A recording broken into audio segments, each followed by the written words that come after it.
join immediately, you old man. You old man. Right, there we go. You old. Cap. You old. Cap. I've seen a few Gacha games being released. I'm like, fuck, you are such a little baby. Oh my god, shut the fuck up. All you know is Hoyo shit. Jesus Christ. Oh, I've been around the block a few times, you fucking coronavirus pleb. Subscribe. Yo, who wants to have sex?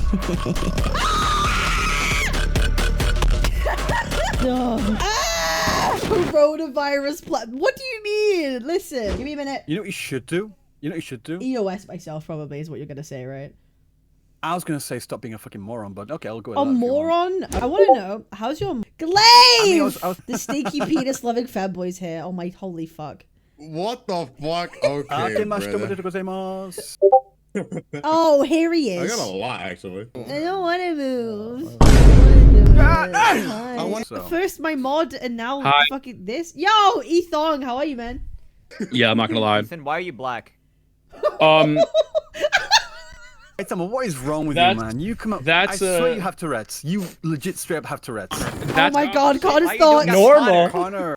Oh, shucks. Ethan, are we brothers? We are. We're practically related. All white people are related. Yeah, y'all look alike. So it makes sense. Yeah, y'all look alike. So why am I the only Eastern CC here? Why am I the only Eastern CC? Well, you're not. Glaive's here. But I am literally. Glaive is literally here. All right, okay. Wait, she's from Canada. She's not real. I'm from Canada and I'm not. I have real. I have some talking points for us that we could go through at our own pace. If you guys end up being busy, you could dip in or out. It doesn't really matter. This is the waiting room. I'm gonna be here until kind of basically the patch comes out. So you're welcome to leave whatever.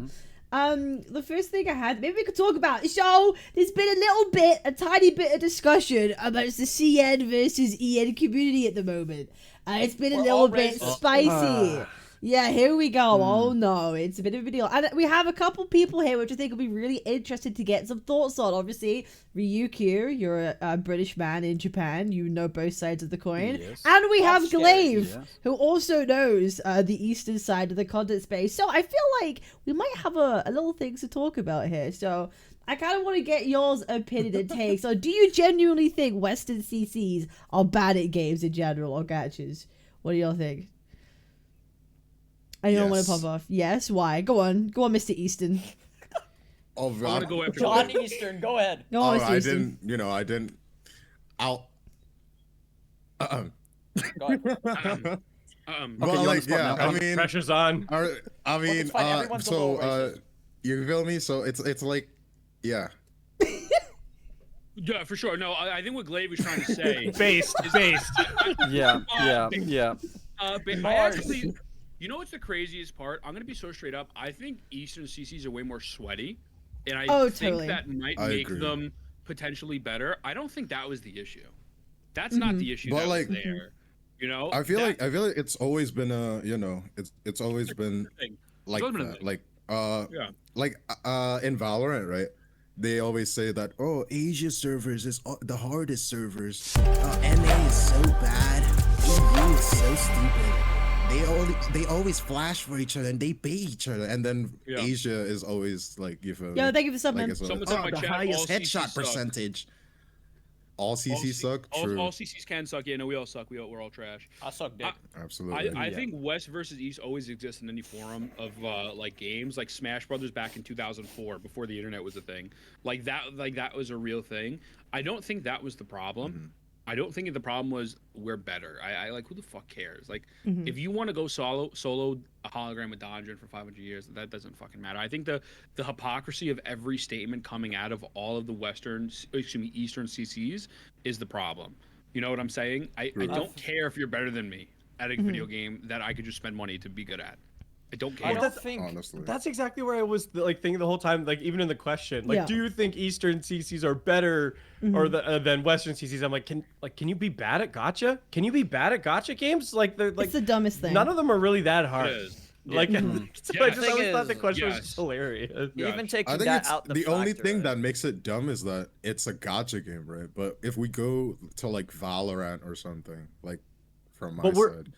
But we're talking in the context of Gacha games, though, right? Like, in the context of Gacha game, it is fucking dumb. Even in the context of competitive games, I don't think it's like, yes, theoretically better. They're better, but the reason is because there it's more popular. They play more. They could, It's like fighting games. Those are more I feel Western. they spend more Western time actually playing the games, Yeah. like Yes. on average. Like, you could say fighting games, like, as an example, I'm not sure of this, but like fighting games is more popular in the West, right. for example, and Westerners play it more. In that sense, you could say theoretically, oh yes, Westerners are better, but that's because they play more. There's more people that play it, and they play more. If I Yeah, it's a played matter as of much as practice. anyone that's Eastern, that's good at the game, I would be equally as good. Yeah. It's a matter of time they played. So it's a what- stupid Reba argument. said too. Yeah. I was gonna say this entire conversation is fucking stupid. I It swear is to God. such a It's not a matter stupid of, argument. It's not a matter of like who's better, East versus West. We're all humans in the end. There's nothing in our DNA which makes us better just because we're Asian, just because we're white, just because there's nothing. It's just a matter of like how much practice you put in there. Like it really, that's all it is. Anyone that's trying to get into this conversation of Eastern What I'm CCs saying. is better, Western CCs is That's better. It's true, really just actually. they're getting too lost in the sauce and they do not know what they're talking about. I think they're just trying to get like high off their own fumes. Like, oh, I'm Eastern, I'm better. So it means all Easterns. Like, no, it means fuck all. You do not know what you're talking about. Just it's a matter of practice. You put that amount of practice in, you get that amount of skill out. Of course, some people just practice really poorly and they don't know what they're talking about, i.e. Cap. But then just people that do practice and do know what they're talking about and they do get Catching good. They do get good. strays. You know, I'm really So, good at Oh game my playing. god.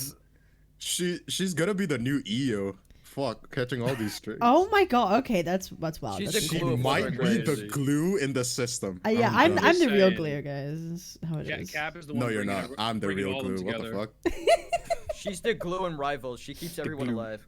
Cap is bringing gonna say together the best Eastern CCs right now. Eastern CCs. She's carrying the team from the bottom. You feel me? Oh Yeah. god, brilliant, amazing. The though. bottom fragger of the team. We always need that. Honestly. There is Yeah, what something do you I think, Cap? there is something I wanted to bring up. Like, Yeah. isn't it like, okay, correct me if I'm wrong. I might be saying something incredibly stereotypical. Please correct me if I'm wrong. But it's like been more of a thing where like a lot of like people in the East, like sort of like competitive gaming, it's just more of a thing in general. It's more of a thing people do. But also like internet cafes for a long time are like far more of a thing there than they are in like the West. Correct me if I'm wrong, right? The people Yeah, will actually go to with absolutely. their Yeah, friends to hang out with. You don't Yeah. fucking see that in the West at all. Like really at all. A It's lot actually of it's a people still do novelty. that. Yeah, it's like a novelty. Asia still It's- has that a lot. Exactly. Like it's just like a thing Exactly. that's like ingrained into a culture. Is that sort of like stuff? Again, I it think. goes back to how much time you put into it. If they put more time into it, that's why they tend to be better. It's just a matter Yeah. of practice, not a matter of genetics. It's just a Yeah, stupid yeah. conversation. Mm-hmm. My Also, I think- perception. Oh, yeah, A yeah, cultural you go, thing Connor. though too, like from like the East-West like perspective about like most competitive scenes come out of PC games or at least on PC platforms, where I would argue I feel like in the West, broadly speaking, like consoles dominated the market for like a long time. Like obviously like there was PC gamers who were there for sure, but I would say from like a mass market standpoint, it was console gaming for years. I think it's becoming more and more PC as time goes on, and like that's changing. But I think that's something that was like totally established there, and like because of that, we did see a lot of like the earlier like esports and stuff like come out of like the Eastern market. Like I think the one that people talk about often is like StarCraft or like Age of Empires or games that like really like blew up and really pioneered that space. That they just weren't as big. On our side, everybody else was sitting around playing like Halo 1, and then we kind of started to get like a little bit of an FPS scene from like Call of Duty and these games, and like a bit of Counter-Strike. But like just like when you're talking apples to apples there in terms of like market demographics, it was just a lot less in the West. West was Yeah. way more console than East. I also think it just doesn't. I also think it just genuinely doesn't matter. I really think like if these people want to be try hard more, which is fine, there's no issue. I just think it's 100% just the blatant hypocrisy out of all of these statements. Because the whole agenda is Billy has better content. But Oh, my better content goodness, is yeah. subjective, and also most of these Billy videos are 2 to 3 minutes long. I'll use myself for example. If you look up my name Ethan without the dash and Ethan with the dash, a lot of my content's re up to there to Billy, and it's getting hundreds of thousands of views. Yeah. So am I a good content creator because I'm validated on Billy? And that's what I always So thought. that- It's an odd argument. Yeah. And like I kind of Also, want to talk about that. But carry on. Wait. I I will say wanna- this. Wait, hold on one second. Riku. Ethan. Also, for the people who feel that way, why are you streaming on Twitch and why are you uploading your videos in English and not on Billy? Sidebar. I was also gonna want to say say- one more thing as well. Sorry, I need to jump in as Oh, well. you're But this chilling, whole yeah. conversation like about all the Eastern CCs are really good. That's because you don't look at Eastern CCs. There are a fucking shit ton of Eastern CCs that are actually shit at the game. The only ones that you notice are the ones that get good and they get Yeah. the fame to go overseas. That's why you only see the good ones because that's That's why they game over there. The same thing as well. Like really good CCs that are in the West, really good players from the West, they get popular in Eastern circles as well. Again, it's just a matter of like, are you looking at that market? Are you looking at that genre, that sphere of things at all? No, you just don't. So you don't see all the other ones that are not good. It's not a matter of Eastern CCs being better. It's just a matter of the Eastern CCs that you do see are good, and the reason why you see them is because they're good. That way you get this weird perspective. There are hundreds, if not thousands, of Eastern CCs that are dog shit, just as the rest of all of us. That's all it is. This conversation is fucking stupid. Right. That's the same as people complaining about drama. Oh like my God, there's only drama. It's because they only watch drama. It's not because there's only drama. Yeah, that's the craziest part. Like the YouTube algorithm only refers things if you're interested. And so there's a very really guys, anyone who knows, anyone in anyone's chat, there's 3 little buttons called don't recommend this channel. And then you won't get it anymore. I promise. It's not easy. But don't recommend us. Don't recommend. But what happens recommend me, is please. you watch it. Oh, well, don't recommend Ryuku. That guy's a drama farmer. But what happens? And he mistranslates. But that's a different story. He's a liar. Dude, he spreads misinformation on fucking purpose. issues. I think a hilarious thing is I got a comment recently that somebody decided to leave the comment, wow, I really love the do not recommend feature. Definitely using it here. And I just think it's hilarious that somebody went out of their way to leave the comment before they did it. Like, it's like, hey, thanks for the engagement, dude. Yeah, appreciate it. Because you know they didn't do it. They're going to be back the next episode. Yes, they're going to hate watch. It's so stupid. They say that, but they clicked on the fucking video. I mean, it's pretty crazy. So yeah, I think this whole fucking conversation is dumb. I think it's just people being hypocrites and just fucking enjoy content. I think people are just stupid. Pocket watching or like watching people's content like that is just fucking cringy. Unless someone's personally attacking you or doing something personally to you, I don't think you should care. You just, as an adult, but I mean, unfortunately, people in the gacha space aren't adults. You just move on. If I don't like something, you know what I do? I don't consume it. I don't like fish. I don't buy fish, right? Yeah, but like at the same time though, if you don't have like stupid people, I won't have any videos. Atoma wouldn't upload again if there's no stupid people. So yeah, that's the thing, right? I actually wish for that to be like I wish there to be more stupid people. Yeah, I want it to be more I stupid want, people. Let's honestly, go. not even Let's more comment on this stupid. shit. Not even more people that are stupid, just more more stupid people. No, not like that. Bro. Hold up. Like people that are even stupider than they already are. Please. Like even more retarded. You and me, bro. You and me. Are we like soul linking? We're like, bro. what? I need people that are so retarded that I can make like 5 videos. Your own VC and go like suck each other off. I mean, we have done that already. That's happened. We have already happened. I mean, like, Yep. You know, like, I've we've been in a VC for I've 5 got hours. We're not sucking each leaking, other's are dicks. we? on the matter. Hi, No, hi, just public Sid. information. What up, Saint? I've just been sitting here for a minute. How are you? He's been lurking for a while. I've got like a dinner. I've got like a dinner that I'm doing for the New Year's, and so I'll be back like in the waiting room after this. Okay. But so before you leave, I have a question. Do you consider yourself a Western CC or an Eastern CC? okay, I'm Western. Oh. Oh, okay. Westerner. Yeah, the point that I was about to make is that when you think about a lot of the content that these so-called Eastern CCs are creating, a lot of it quite literally is just focused on just gameplay. playing the game, right? And then playing the game at a high level. And imagine this. If there are Western CCs that just do that as well, then they kind of lose their competitive edge. And so honestly, it's in the Eastern CC's best interest to not actually go in and try to trigger the West like this, because what do they have left if the Western CCs just start getting really good at the game? Yeah. Right? It's not because like I don't think Rexon's gonna be able to make commentary content on like news and stuff. Like I don't think he's gonna be that good at that. I think about all these CCs and stuff. Like it's just like them, like staying silent and just playing the game. And so, if that's the case, if that's the situation, do you really want to go the West into basically getting good at the game, or just getting better at the game and then taking all the content that you guys are already doing? I wouldn't want that if I was an Eastern CC in this situation.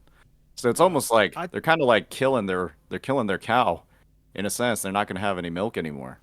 So I don't think it really matters, to be honest. I don't think it would change anything if Western people got good at games. Yeah. I don't think it would change. It wouldn't change a thing. Yeah. No, not that. He's saying like if Westerners did that content and got more views, that would be their only thing, and we've taken it too.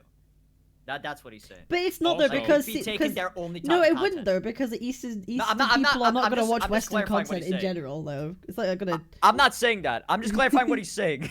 Here's what I'll I'm say, gonna though. say. Okay. Wait, here's what I'm going to say in regards to that, because I think that one good point that was brought up is the fact that Eastern CCs can't commentate on a 10-minute video and turn it into 50 minutes of actually productive conversation. Actually, that's What I'm general gonna say. statement. Yeah. So let me rephrase that. Most of them cannot. The ones that we have in the community right now are not doing that. Mm-hmm. They don't. Yeah. Maybe they have the ability to, and they're not showing it. But again, Rexland is not sitting there reacting to a 10-minute video, turning it into 50 minutes without just saying, "Oh, this is fucking stupid, and you're dumb, and I'm better than you." Gateo is not doing that without laughing and making no point. And so the thing is that it's just fucking stupid. It's just, they both take skill.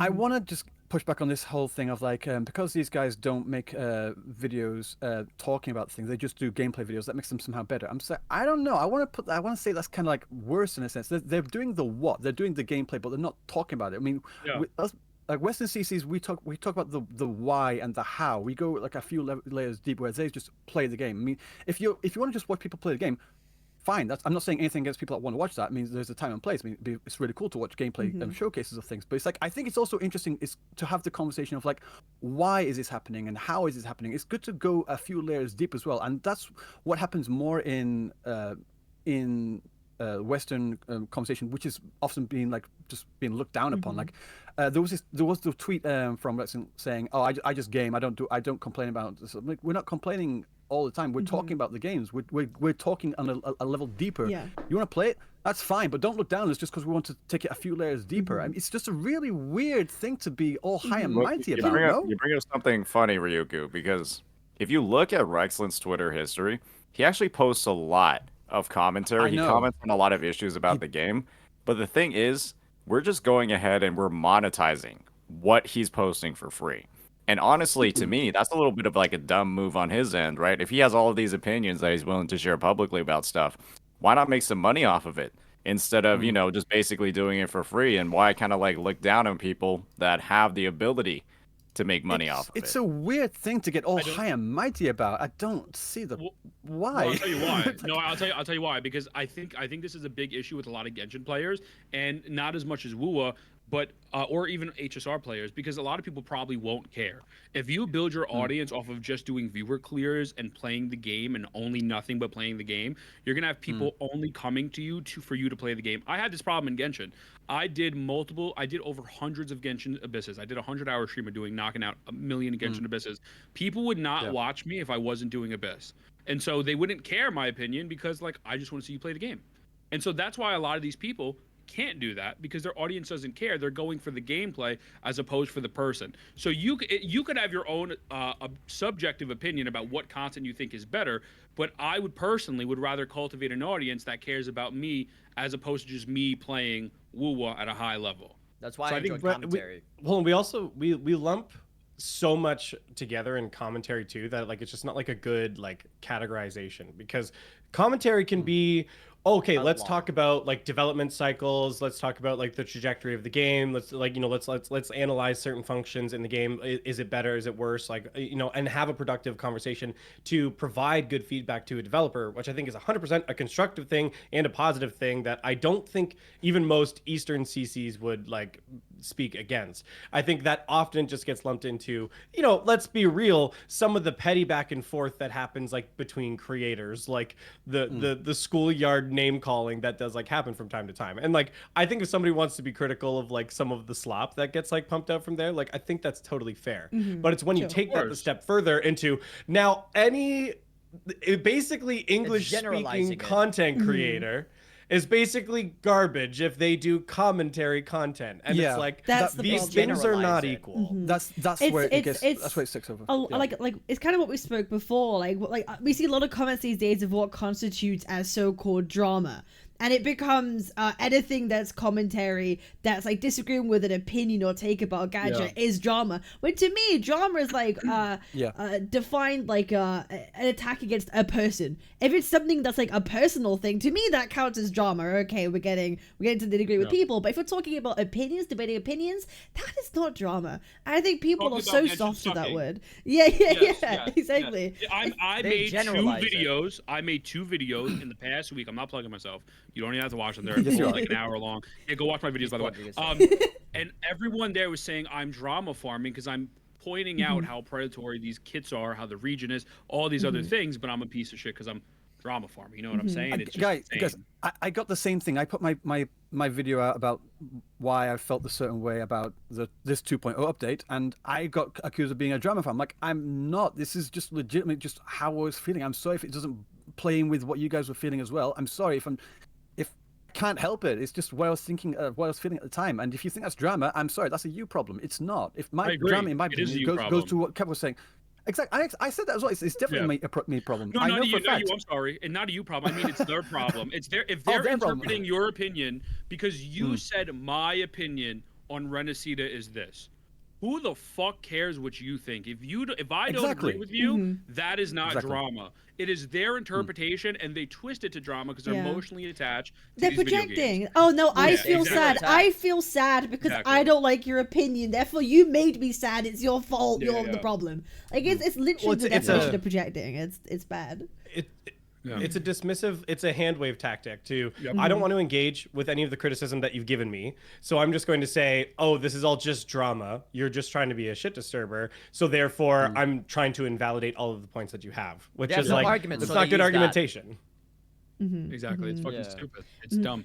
And that's why I think this whole thing is stupid. Yeah, it's so stupid. There's one more thing I want to touch on regarding to this like ENCN thing. Do you think there's a reason? Well, I have a bit of a hypothesis, maybe a bit of a hot take too. Why maybe some CN or Eastern creators might be a bit more apprehensive to give critical commentary that maybe Eastern CC, Western CCs might do, because you feel, because I personally, my hot take, just from my experience with the CN community from my Love and Deep Space content making days, they can be quite toxic. I'll be real, just from my personal experience, and we've all seen. To me, I feel sometimes CN fandoms can get a little bit intense, as we all know. I mean, just Dalway cried for a reason, right? You know, it's a thing. He cried for a reason. Do you think that maybe Eastern CCs might be a bit more apprehensive to get critical takes for fear of actual toxic fandom backlash, like real, genuine toxic fandom backlash, and that's why they don't give takes? There is a bit of it. Yeah, apprehensive means they're cautious about it. I say this all the time, and I'll say it again. I think a lot of people, it's not even CN people, I think it's Western people as well. A lot of people don't want to do opinionated content because they know the backlash. They're want to be in the good graces of these video games to potentially get picked for partner programs, picked for advertisements, and if they say anything negative and they've built this parasocial fan base, the fan base will immediately snap back at them because, again, they're not there for them. They're there for the video game. I don't think it's just an Eastern thing. I think it's a Western thing. I have tons of Brand Online, Ziox. I have tons of content creator friends who will tell me, hey, I love what you're saying, but I would never fucking say any of this shit publicly because I know that I'll be told to kill myself in game, and I can't handle it. And I'm not a martyr. I'm not pretending like I'm better than anyone, but that is 100% a thing for both. It's not just each region. A lot of people don't realize that like the drama farming stuff, like generally speaking, like if you're being hypercritical of something, isn't actually a good strategy for like growth. If like you're literally just like, hey, I just want views for the bag, and that's literally what you're there for. The easiest way to do it is pick a game that's got a huge market and glaze. And just glaze, and you will farm the people in the community who just want to be reaffirmed about the game that they're choosing to play. And look, I'm gonna go out and say it. I don't even think that's a problem. If that's what somebody wants, that's how they want to approach content, and they want to do that. That's not how I want to approach content. Like, I want to be more honest about how I feel about something, how I feel about a patch or a cycle, or how a company is treating their community and engaging with them. Like, I've been hyping up friggin' Digital Extremes a bunch recently who produces Warframe, because I think they're a shining example of like how a developer should engage with their community proactively and not when they're just being, forced through dollar bills to make changes. So like I think we all should continue to advocate for those things, or things that matter to us, or what we think is important, not simply just for the bag, but also I'm not going to harp on somebody who does. Like, if you want to get that bag, at the end of the day, get that bag. That's your call, but that's just not the call that I'm making. Alka watching is weird. I agree with you. It doesn't matter. Who cares? Go do what you want to do. I agree. No doubt. Totally. Hi, Red New. Yo, what is up? Hey, Red. Hey. Hi. How's it going? Wait, Red, are you going to knock? Do we have enough? Are you live? I think you can knock, right? Yeah, let's do that. Yeah, join. Welcome. How do I do that? I'll send you an invite. Kick in the door, Finally waving fixed the it. 4-4. Finally fixed it. All you hear is Red, you don't hit me no more. Red New. Yeah, I'll do it. I'll hop Red in. New, I need you to tell me why Is that all your gacha games are dog shit and why we're all pieces of shit who should EOS the game. Why is Wuthering Waves the only good gacha game on the market, and every other game is stupid? Why does Zenless Zone Zero suck? Wait. Which take am I doing right now? No. Hold on. If you wanted the first take on why all gacha Red games New are are shit, you us could just invite Westerners racist. Genozod. Yo, I would love to get Genozod. I mean, Genozod be spitting though. Gacha games do suck high key, but whatever. That's a different story. But he still plays them. I mean, listen, you could love something and That's hate so it. I true. played No, that's Destiny so for 10 true. years. That's so true. You know? I play garbage games all I the time. just don't agree with that opinion That's at all. called It an just- addiction. What do you mean you don't agree with that opinion? Go on. You seem actually physically in pain. Like, look at this man right now. He's actually in pain. Why? No. Why? It's because that is because gacha is a monetization system. It's Sure. not a type of game. It's a genre. But it's 'cause all kind these of games- become that, it's a- hasn't it? In a way, it's kind of become. I don't know if I It's agree a with that. catch-all, yeah, but we're talking completely different things right now. We're talking, do you want turn-based games, tower defense games, open-world action RPGs, and instance-based combat. They're all fucking different. Just say that all gacha games are garbage because they're gacha. It's like, I mean, saying the gacha model is garbage, fine.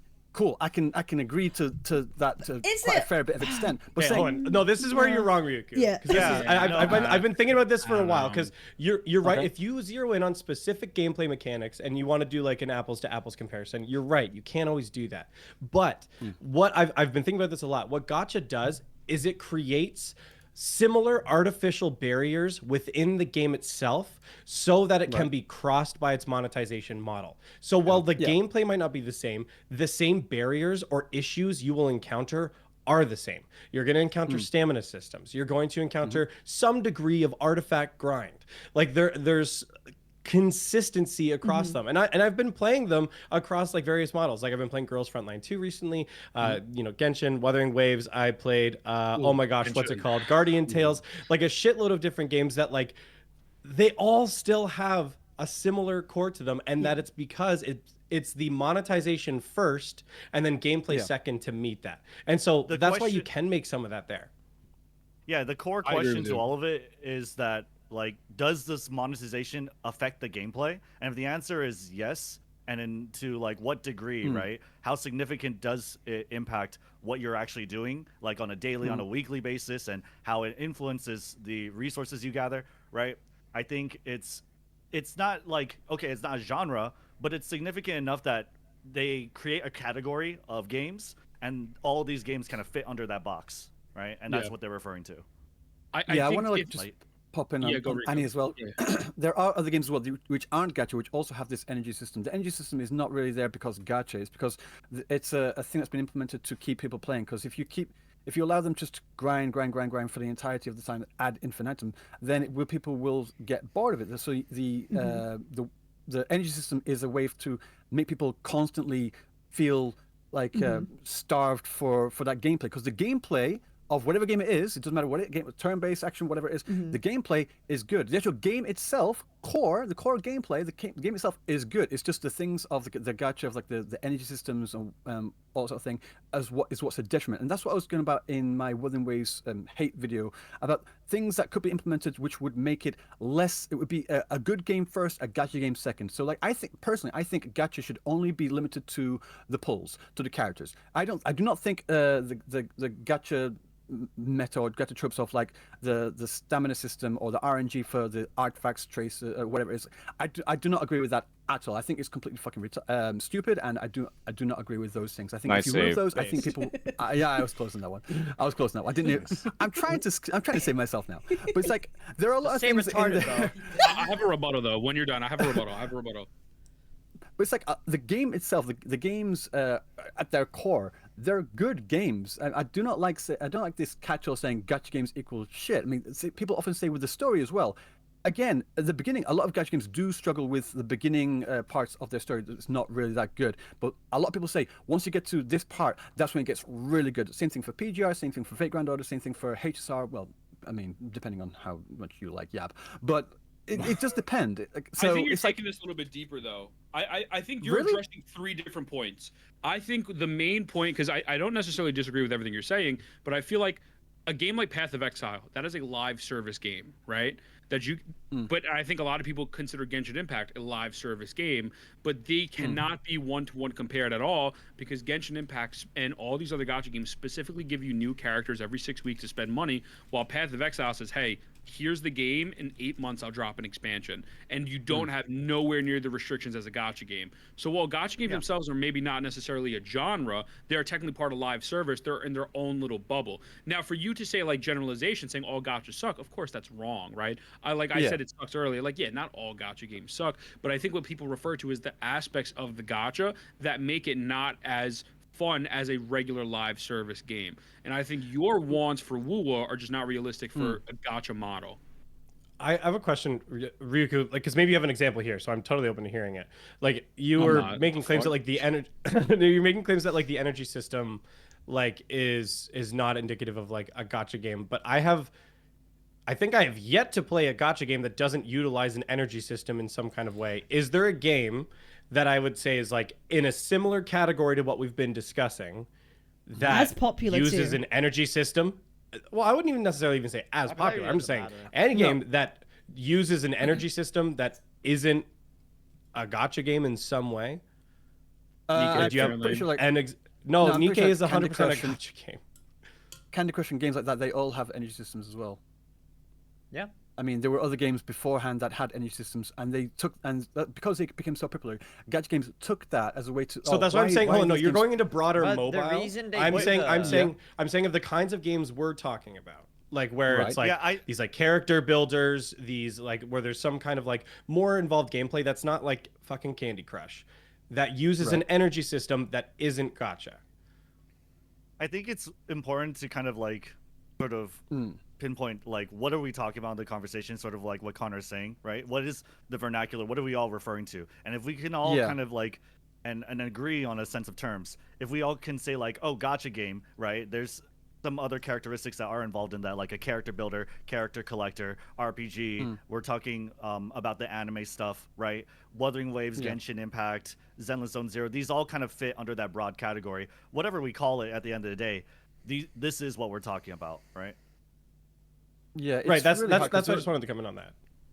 There are games, there are gacha games which have energy systems, but there are also modes in those games as well which do not rely on energy to clear as well. Like I could play Wuthering Waves, for example, for absolutely hours and not like touch my energy system as well. The energy system is used for things such as essential materials and other things that you want to build your characters, but it's not necessary to play the game like at all. Like, you could still play the game for hours and hours and hours with nothing affecting the energy as well. I mean, I get what you're saying as well, but I'm just saying that the energy systems are not restricted to gacha games. Energy systems were implemented long before gacha games for a reason, to keep people playing. This is a different thing. I understand what you're saying as well. Like, a lot of gacha games do have these energy systems. A lot of games which are also not gacha games, like I said, I mentioned before, Candy Crush, also have these energy systems because they want people to keep playing and just constantly have. They want the reason for the energy system for those sorts of things is to have people constantly log in daily and daily and daily. And people log in. I think there's a Well, and it's revenue. It's revenue too, because you can buy additional energy and stuff. If people do something daily for, is it 3 or 4 weeks, it becomes a habit, and they do it even if they don't have to. They're trying to build that. They're trying to build that. Okay, but I was going to say, do you think that that's a problem though? Do you think that it generally is like a game defining problem? Is it something that you think is actually an overall net negative to your experience playing a game because of the energy Wait, system? what do you mean, Cab? Well, I think that an actual energy system, right? It's what I mean. Like, to some people, it might be they think it's a problem. To some people, they might not mind it. It's just something they're used to. Like, is it something that actually bothers any of you? I'm not even trying to be funny when I say this. I think MTash hit it right on the fucking head. A lot of people who play gacha games that are content creators want more of these games, and the reason why MTash hates all these video games is because at the end of the day, you have about 40 minutes of gameplay a day, maybe 2 weeks of content, you're lucky, and then you're completely locked and you can't infinitely farm, and that's why he's having so much fucking fun in PoE. Yep. So I think like I feel like for us to say, is it a net negative, is a little hard to pinpoint. I think it's a negative. That's what I mean. Like, for me. You personally, like, on your own experience, like if you play the games, do you? I feel like we have to recognize that this is a choice, right? We play these games, and that these games are constructed in this way to hit this target audience because the players kind of elect to do that. Right? If they wanted to play a hardcore game, if they wanted to play something that they could pour endless time into and get substantial rewards, they'd play PoE, right? The reason why gacha games choose to have this model and why it is like sustainable and why it is like worth doing is because at the end of the day, the casual player doesn't want other people to kind of outpace them by spending an infinite amount of time into it. They kind of want to participate in this system where I can grind for like an hour a day, and I will have gained all the kind of rewards that I needed to for that day, right? And so they can kind of participate in that, whether it's like a positive or negative. Like, if you think it's a negative, then I feel like you're just playing the wrong game. Play the game. You're doing. Just like MTash, he was playing the wrong games. Yeah. Yeah, point of clarification for myself on 2 things. One, I don't agree that all gacha games are garbage games. I also dispute that take. He was shitting on each gacha game individually for 2 hours straight. I can recite every single word he said. Random side tangent. Somebody commented about Nikkei when it comes to the energy system. Like, it's not the same kind of energy system.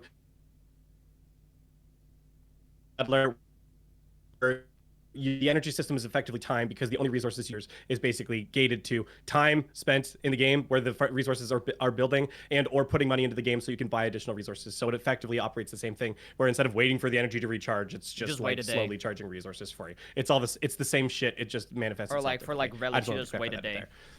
Yeah. But no, I agree 100% with what Redney was saying. That's why, I don't think I play these games like a content creator. I think I play them more so like a consumer because I don't personally have the time to be able to, sit there and just grind and invest all this time into the games. And actually, that's one of the reasons why I started playing gacha games because I had less time available to sit down on my PlayStation or my PC to play games. So being able to literally pop something out of my phone and play for 20, 30 minutes or 40 minutes actually is, an attractive thing. So, I think there is, a positive aspect to... But Connor, having that available. But Connor, now you play 10 gacha games and you spend so long doing that. How did that turn out in the end?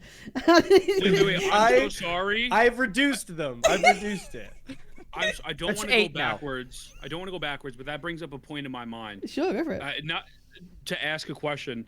Does that mean people who spend 10 to 20 hours playing the game hardcore? I'm not trying to be funny with this Eastern Western shit. Doesn't that make that counterintuitive because you're just wasting your time doing these and depends. Pretending to be holier than thou when it's supposed to be it depends. Hour? No, it depends. Right. Wait, but that also goes back to the Tectone and Mr. Pokey shit where literally I'm about to say that. Zero cycles is good. And then Tectone's like it's a waste of time. And then Mr. Bogus said, well, you enjoy it, and I don't think that's a waste of time. That's like that. I'm going to say something that might piss a lot of people off. Say it, because I said what I meant to say wrong, but yeah, you go first. I'll re-clarify. Okay. So the point, the opinion of people spending so much time in there to practice these holograms, it's a waste of time. Why are you doing that? It's just a game. Okay. People spend hundreds of hours, if not thousands of hours, practicing a fucking baseball swing. Holy shit, why do you spend all that fucking time on a fucking baseball swing? That, to me, that is a waste of time. It just depends on what you put your priorities are. Where are your priorities? If people like sports and they like baseball, it's not a waste of time. Oh, it's a perfect waste. Why? What's wrong with that? That's fine. No, to you, yes. But people like these games. They want to practice on these holograms. To them, it's not a waste of time. fucking shut up. It's a stupid thing to say. Jesus agree. Christ. So wait, hold on. I think I phrased it wrong. What I'm saying is, I feel like they have this thing where putting time into a game that doesn't require 20 to 40 hours is on a higher pedestal, as opposed to just discussing things and having open conversations and whatever you call drama. I think they value these things two completely differently. And so my whole point is, obviously everyone's personal thing. I'm not saying if you want to take 20 hours to solo a dungeon, go fucking have fun. I'm not going to call it a waste of time, but I just don't understand where the massive disconnect is. I guess maybe it's a cultural thing and I'm just fucking stupid, but how is one intrinsically worse than the other? I never said that. No, I'm not saying you are. I'm not saying you are. They're all the same to me. I'm not saying you are. Same to me. I'm not saying you are, but that I think that's the message though, right? Because if these games are only meant to be played an hour a day and you're doing that, how are you holier than thou than someone like, let's say me, having a discussion video about a game that I'm only supposed to play for an hour a day? That is just a question I'm proposing. I don't have I have more mint than you. Oh, true. I think it's to do again I with have like 3 stacks of mint. Yeah, baby. I think what were you saying? I think it boils back down to what we were saying before of like what people deem to be how good you are at a game, how much you can clear is what they think is better. Like if they play it more, if they value the gameplay more, they think your skills better. They care about what you say more, right? So someone who has an opinion doesn't mean as much to them as someone who can clear Hollow 6 Fallacy in about 4 hours time, right? It literally depends on priority. Yeah, Like I was just going to say the exact same thing. It depends on priority. That's all it is. Yeah, there's nothing more to it. It's if you prioritize smart for once.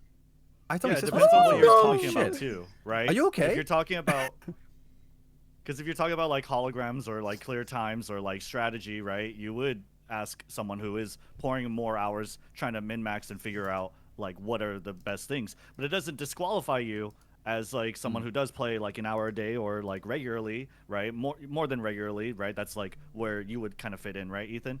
About commentating for the game, right? Or like advocating for certain changes in the game. It doesn't disqualify you at the least. I agree. No, I guess that's just my question, and obviously we will never get an answer because everyone's different. But it's like, why value one thing, and nobody does that, so we won't get a direct answer from that. But like, why do you value this so much over the other thing?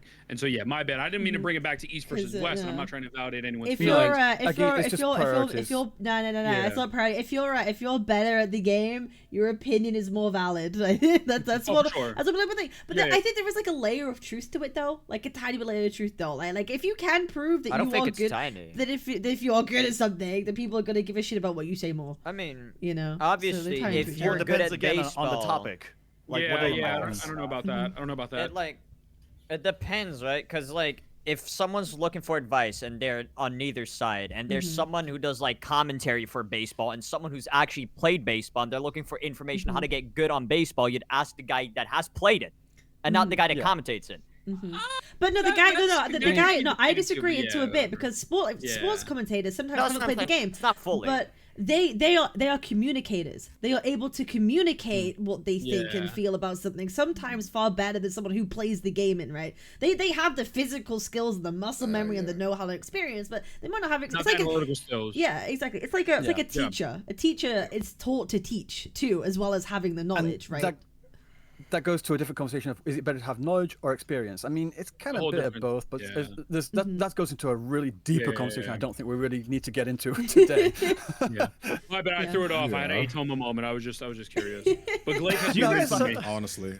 Do you guys sometimes think when people are talking about the East versus West, like commentary online, that people are, it's like their version of like the rap community where they're like, you know, it's like East Coast, West Coast. They're like, yeah, freaking West Coast, baby, West Side. It actually is. Joey Badass just dropped a freestyle saying "fuck West Coast on God." I'm just saying, I ain't agreeing with it, but yeah, shit, that shit was fire.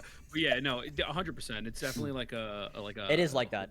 It is East versus West Coast. It's the same. Yeah. It's the same thing. Amazing. Okay. I think sometimes it's just people trying to act like they're way harder than they actually are, and I just think it's really funny to think about. Yeah, it's an ego thing. Just a bunch of neats like trying to pretend. But instead of harder, they think they're smarter than they are. Totally. All right. I mean, at the end of the day, if like an Eastern audience wanted to see more commentary content, right, then it would do better, right? The fact of the matter is like the different audiences want different things from their creators, but it doesn't what I don't understand is like there's an arbitrary sense of value placed on it. It's just for the people that watch Rexland, right? It's just not valuable to you. But it doesn't mean, I mean, obviously, if you even just take a look at the view counts or just like people watching and being engaged with it, it matters to other people, right? And it's just another like, oh, what matters to me doesn't matter to you. It's just like that kind of discussion goes like nowhere. Right? Yeah. Yeah, it's just entertainment at the end of the day. It's the same reason why people will watch somebody speed running Super Mario on NES, like to get them see them shave off like 0.1 of a second to try and get like a new record. Like it's just entertainment. They find that entertaining. And like, look, there are videos of PGR combat that is like really cool to watch. So like, I'm not trying to like, I don't think we should diminish the content that they're making. Like the gameplay is really cool in a lot of these cases. Yeah, that's the argument. They're diminishing our content or like commentary content, I guess. That's why they suck. West Side. That's the problem. Yeah. That's why like all the drama starting. People were like, oh, these Western CCs or whatever. Then the Westerners respond, oh, you're starting drama. You're proving that point. Like, no, they're not. It's crazy. It's insane. Anyway, I think drama is entertainment. 100%. It is. Like reality TV is popular for a reason, right? Like, it's just the thing that CN, like, just that side, they like the gameplay videos more. We like the commentary more. That doesn't mean that one's better than the other. It's just they prefer that, we prefer this. We can't invalidate a whole other region based on our personal preference because that's just ignorance. Yeah. I think we just need to make drama more sensational because I want to throw Itoma through a table. That's for sure. Really we should 3D this motherfucker. You're damn right. No. Okay, yo him. I died. I was saying earlier. I was saying the other day about comedy and like the difference in comedy in the West compared to the East. And well, when I say East, I mean Japan specifically. Like in the West, we've had a culture of like stand-up comics like George Carlin and all for like decades and decades and decades, right? Whereas that style of comedy just does not exist over here in Japan. They have a two-man act called Manzai, which is basically just that was mainly popularized by Downtown. The group name is Downtown, where they have a tsukomi and a bucket. And did you guys know I live in Japan? Anyway, so one is basically just that is crazy. One is basically just a straight man, and one of them is an idiot. And it's a lot in the same kind of sense of Abbott and Costello from 1950s, 1960s style of comedy. I love Abbott and Costello, just so we're all clear.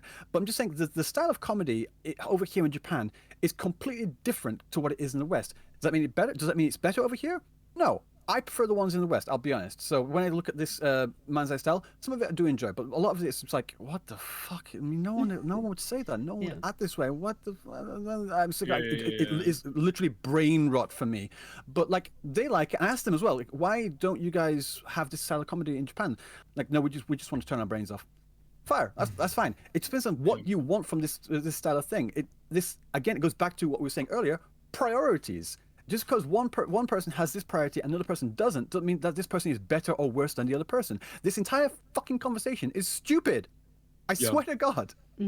Right, but the problem with it is just like the audience on that side, for whatever reason, I can't find like any kind of like voice of reason or anyone that's just like, yeah, I mean, like this is just what we like and this is what you like. It's like, no, this is always objectively better, and it's just like there's no way that's true, right? And so you have like a bunch of people kind of like huffing their own farts, and it's like it just baffles me personally, and that's why you see me just like doing whatever I do on fucking Twitter. I do think the best way to deal with it is just to fucking ignore it at this point.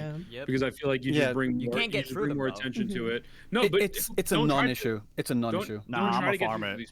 Well, listen, if you want to farm it, God bless. Absolutely. Like me, I'm ignoring it because like I'm not giving you any more relevance because you're just fucking dumb, right? So it is what it is. But yeah, I think that it's just a dumb point. There is no objective better. Can I ask a clarification question from everyone? And if you don't want to answer this and we don't want to go down this rabbit hole, that's fine.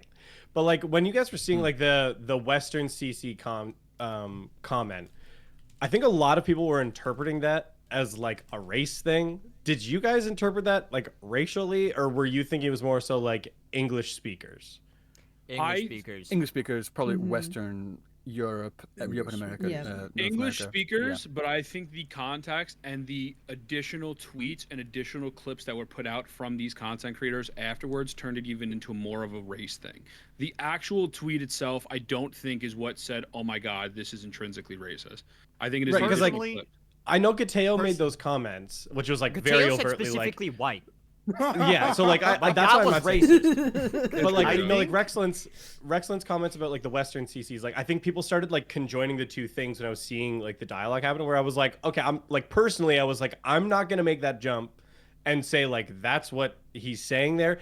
Gateo's is pretty overt, you know, indefensible. But like, I think people were just pinning the same thing on Rexland in that situation. So that's why I wanted to like ask clarifying if other people felt differently or they're the same on that. I could bring some additional context for that. So I'm back for a little bit. Hi. So Gacha Smack over on one of his streams, it's like titled like something about like the West. He talked a lot about how Rexland basically has like this history of basically saying that like Easterns are better in a lot of different contexts.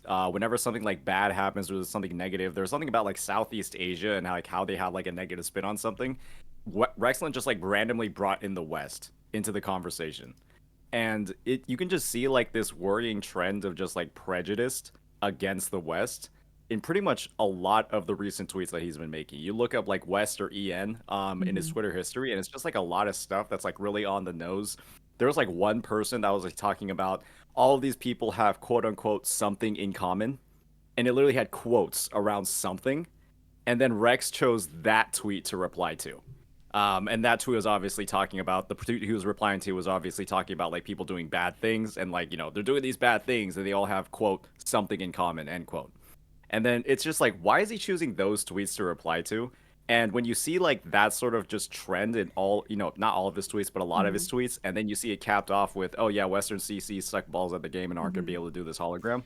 It's just like it's just a pattern. I want to add. Come on, Red, I think Red did Red have something there? Like, I want to say like. Am I wrong, or is it not just clear where they're basically saying like non-Asians when they refer to the West?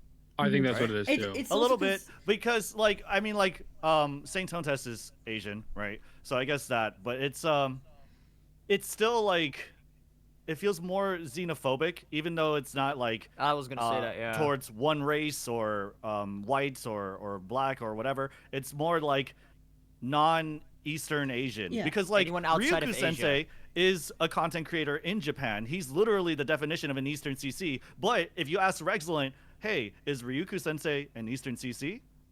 Well, I mean, like, what would you think he would say to that? He would say no. He'd probably say no. I just say I've been in Japan for almost 15 years right now. I'm coming up to the point where I've spent almost most of my time in Japan than I have in the UK. So I've spent my entire adult life in Japan as well. So I don't know. Right. And so like what Saint Tontes is, like at least in their eyes, it's kind of again like it's in Gateo's words, right? He's basically a traitor, right? I was gonna say that. He's an imposter. Bro's a traitor. That's crazy. Well, all right, and that's why I said am I wrong? Am I off base? No, I think you're right. I don't know if we could say that though. Like we could maybe assume that's we can't what say for sure, but we but can't. I don't want to place someone's words in their mouth and what they think about that particular thing. But I understand. I feel like that's kind of the route I was going. I just didn't want to jump right in. I could be wrong. Yeah, let me just clarify. I could be wrong, and if he wants to speak for himself and defend himself, like that's fine. But this is like the impression, at least, that I get from it. Oh my God. And that's what I'm sharing. Don't defend yourself again. But I think like I wanna add a little bit to the whole like what is it like a Don't cook yourself again, man. Oh my God! Please don't open your mouth. You've eaten enough burgers, bro. You've eaten enough burgers. 3 strikes, don't you're out here getting a Glaive video, brother. Oh my God. Do it anyway. I want the entertainment. Yeah. We've been talking a little bit about it being maybe like being like a race thing or whatever it might be, but I think it's also more of like a cultural thing in general, right? Because like what Saint was bringing up with some of his past tweets, there was like one tweet where Rex that was saying that like he was replying to someone making commentary about Australia's got a bad social media for 16-year-olds and below, and people like he went W Australia, and someone went Southeast Asia should have this too, that'd be a really good idea, and Rex replied with, nah, the West needs that more. And that's like it's very blatantly talking about like a culture of people rather than like anything else. And I think that was, for me, that was like the, okay. That's what it is. It's a culture thing. They have a prejudice towards a certain kind of culture and way of being, rather than like a particular race or anything like that. I think we need to like just establish that. I don't know if you guys are saying this or you guys think this. I think it really isn't. It's not an Eastern CCs against West. It's literally just Rexland and his circle of people. It's like I've been watching a lot of other, again, I can't speak to all CN, but I've been watching a lot of JPCCs. They do not say a single thing. A lot of the content that they make is about what does the foreign people, what do they think? They're interested, and they like, and even like looking at the conversations, what they say about Western CCs and Western conversations of certain games, they're not really like looking down at it at all. I really just think it is a certain group of CCs.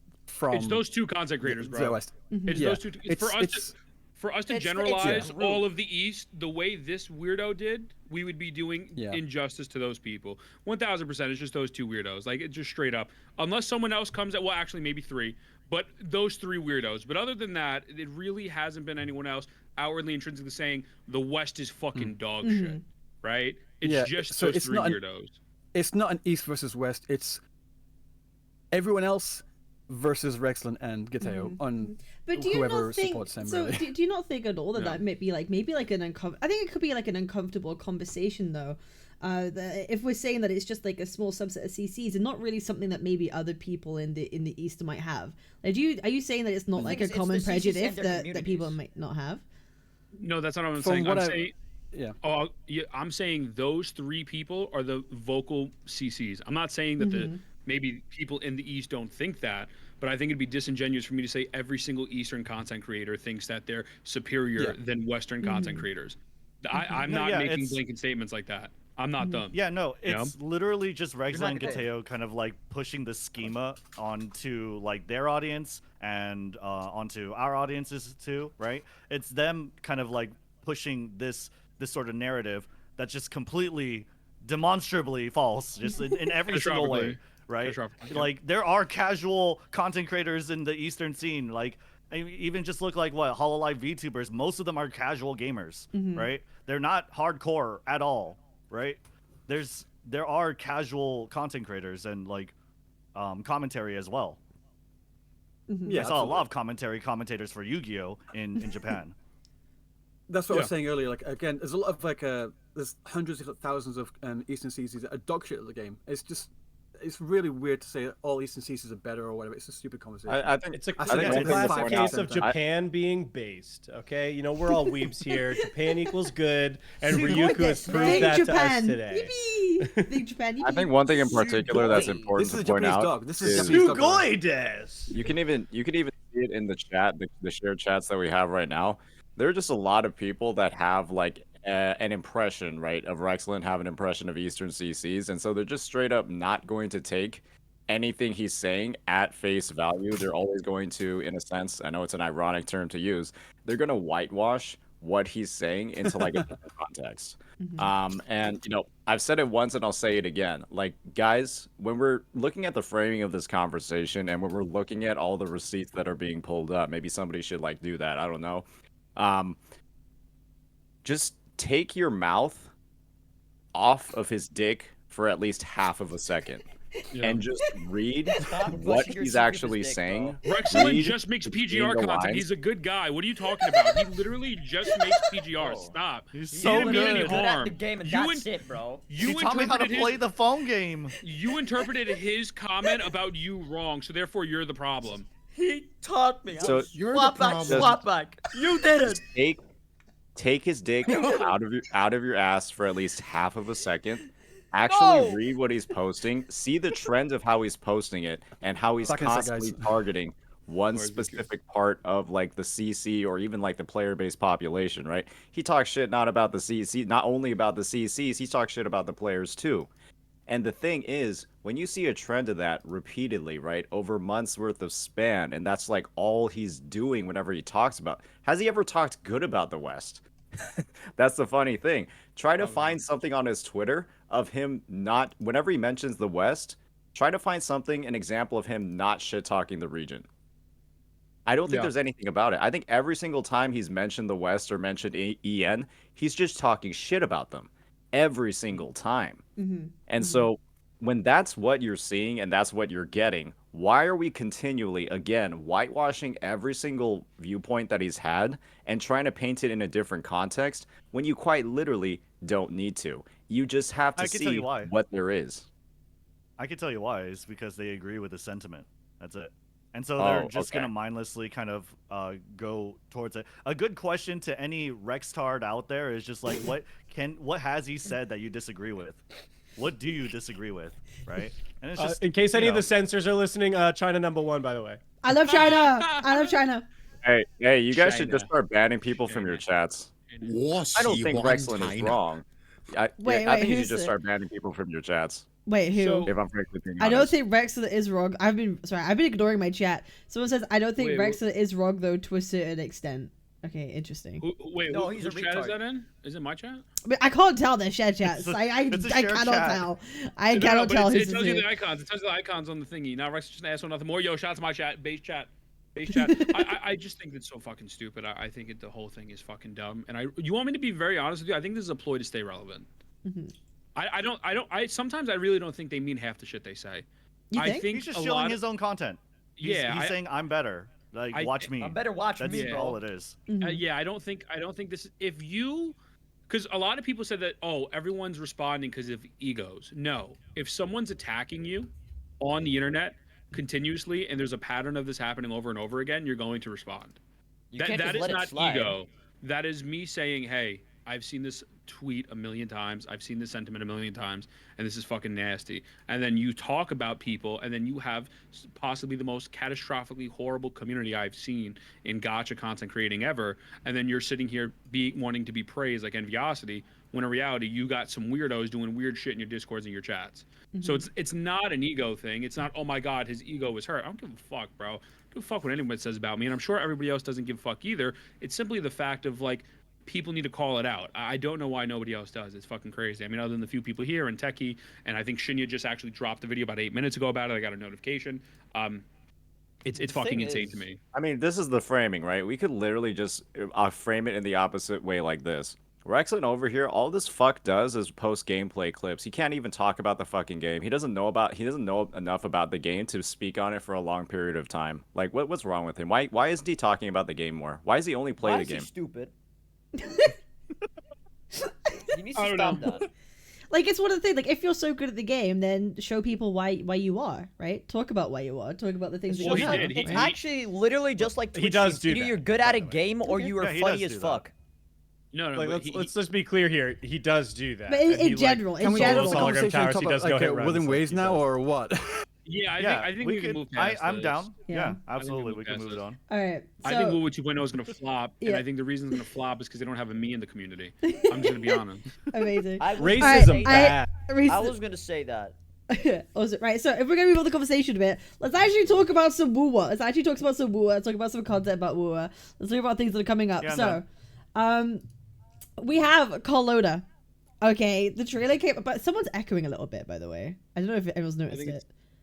I think it's Thomas. Thomas? Atoma. It's okay. You're good. Okay, so the trailer came out a couple of days ago, and I gotta be real, that really hyped me up. I thought that trailer was definitely ranking very high in my Gacha ratings for like trailers, and it was so good. Has that made you more or less excited to pull for her? Like, are you more likely to after watching it? Yeah, Carlotta's trailer. Yeah, specifically. Great trailer.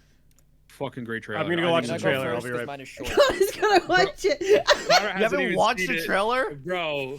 Crazy. Dude, it gave me like Godfather vibes. I'm not gonna lie to Really? you. I love the Godfather. Yeah, dude, Godfather, Goodfellas. It was so good. Where's Michael? We can take a picture. Wait, Red News Glazing Wuwa trailers? Wait, what? Yeah, I did. I glazed the fuck out of that trailer. He said it was a 10 out of 10 trailer. Yep. No, yeah, absolutely. It was absolute cinema. I really enjoyed it. I thought it was really cool. The storytelling on it was very good. They had a lot of visual references to, classic movies, and it was just, it was just really good. She's hot too, but like the trailer itself was just a really good narrative. One thing, I guess, like where I would like put to sort of contrast it would be like Yin Lin's. I didn't like Yin Lin's at all. I felt like Yin Lin's was kind of all over the place. She was like some kind of super spy, right? But it felt, for me, hard to believe that Yin Lin was a very, like, a master of disguise super spy, more than she's like a genie or some kind of like, you know, dancer or fortune teller or whatever, right? For me, it just didn't kind of land. But with Carlotta, I felt like everything sort of fit. Obviously, she's like not dressed like a mafia boss, or she's not dressed like I don't know, like a gangster. But she's an she's an heiress. Was it the ears red for Yin Lin? Was it the ears? Yeah, the ears too. It's just she has like big hair, right? She has big hair. She has a crazy dress, and like she's like going around dressing up, doing cosplay for this faction and that faction. It's just like it didn't really make a lot of sense to me. I need to let you know that she's my wife, so I will not take this slander against Yin Lin, you know? So, just so we're all clear. You gotta get a better wife. I'm sorry, brother. Yeah. Shut up. She's not. Yeah. If you don't want her, good. She's more for me, you know? Very good. You're good. You're good. No, I think. I agree. Sorry, Atoma, go ahead. No, mine is very short, bro. It has not changed my stance at all, bro. It was just cool animation, in my opinion. I thought I'm just excited. I'm excited too. Glaive, what do you think? Oh, sorry. No, go ahead, Glaive. Oh. Huh? Yeah, I've Glaive in a minute. What do you think, Stinky? This is the first time ever that I think the ENVA is better than the JPVA, right? Oh, for sure. Jennifer English. Oh my gosh, she's so both of good. them are like very popular, like Rin Tosaka, and then we have Shadowheart. But oh my god, once I knew that it was Shadowheart, I've never wanted to marry a cardboard printout of an anime character before until then. Oh my god. I'm down bad. Holy parasocial. Holy parasocial. That's crazy. I would literally drop $5 for that character. That's insane. I've never a whole $5. A whole $5. That's a lot. I've never That's spent a lot. anything on a character. Oh Yeah. my, that's a lot of money for a size like me, you feel me? And Bro. She's so good. Hey, just make another video on FOB and you'll be able to afford it. Don't worry. Oh, absolutely. What do you fall to say something outrageous? Dude, that you're telling me like that he's like the mob that respawns really quickly. Oh my god. Yeah, you're literally farming him for ascension materials at this point. Infinite farm. See, you all the god at that. We all know. It's all fine. Got it. What? Infinite farm? Yeah, the infinite farm. The infinite farm. No, that's tricky. Infinite farm. Hey, Bro, he makes his farm, bro. Like I said before, when it comes to farming content, I literally can't make the videos if there aren't atrocious takes in the first place. It's true. There's no material. That's why we need more stupid people in the space. We need more retards. True. we need Atoma to like miss. Oh, did you guys see this Tension XT guy? You should probably ban him from all your chats. He's talking about how Kateo has a point. Wait, what's her name? He's Tension XT. You should probably ban him in all of your chats. He's a guy in my chat. Tension, we'll talk later, I guess. I don't know. Tension. Mods. What about mods? Already banned them, so you know, Mods whatever. Mods twist his balls off. Mods, do the little swing. Oh wait, Connor just finished the trailer. Connor, what are your thoughts? Oh, Connor. Connor, if you say something negative, I just want to let you know I'll never talk to you again. Yeah. That trailer was shit. No. Honestly, really good. Like I like Oh really my overall. God. I think the overall like, oh my god, this changes everything. I think the overall like character models, like quality for it looks really good. Really liked the music. Really fit the vibe. I think kind of like what I was hearing at the beginning there, talking about people talking about like the mafioso kind of vibe there was really cool. And actually, I loved how they ended it. I was wondering if they were gonna like have her like pull the trigger at the end of the trailer. It was like, is she gonna like back off and be like, I'm not like that kind of person. But when she straight up like executes that man on the street, I'm like, all right, yeah, that was really hot. That was really hot. That was really good. She pulled the trigger. That's Will Smith. Carlotta killed more people. Carlotta killed more people in her trailer more than the Genshin universe did in the entire story. That's No, you insane. don't understand. 3,000 Saurians died. You just don't get it. Okay, you just don't get it. So please sit down and don't disrespect my Archon Quad, the nation of the war. Right? Dude's a fucking asshole. Jesus. All right. Yeah, what so, the fuck, man? I think we've all probably agreed. That's so culturally insensitive. Yeah, it's so fucked up. You don't care about the little Pokemon, you piece of shit. How Someone posted a thing about like Carlotta's lore on my reaction video, and apparently like her bullets aren't like lethal unless she wants them to be. Something like that. So the idea is that maybe she didn't murk like half of the adult population in Rinascita, because that's what it looked like she actually did. In my head canon is all of them are dead. Make or break. Wait, did you just call it Rinascita? Rinascita. Rinascita. Okay, for Rinascita. fuck's sake. That's the Japanese pronunciation. It's still an Italian name. Stop. Rinascita. I don't give a shit. I use a different one in every video. I'm an ignorant Western I'm just person. saying, no, it's like it's Rinascita. These Western CCs, that's how it's pronounced. Y'all are trying to be the special. It's supposed to be with Rinascita. It's supposed to be with a she sound. Oh, who fucking cares? Who cares? Even like, I'm just saying. But anyway. Okay, now that I'm back, we'll make the conversation about me. Actually, no.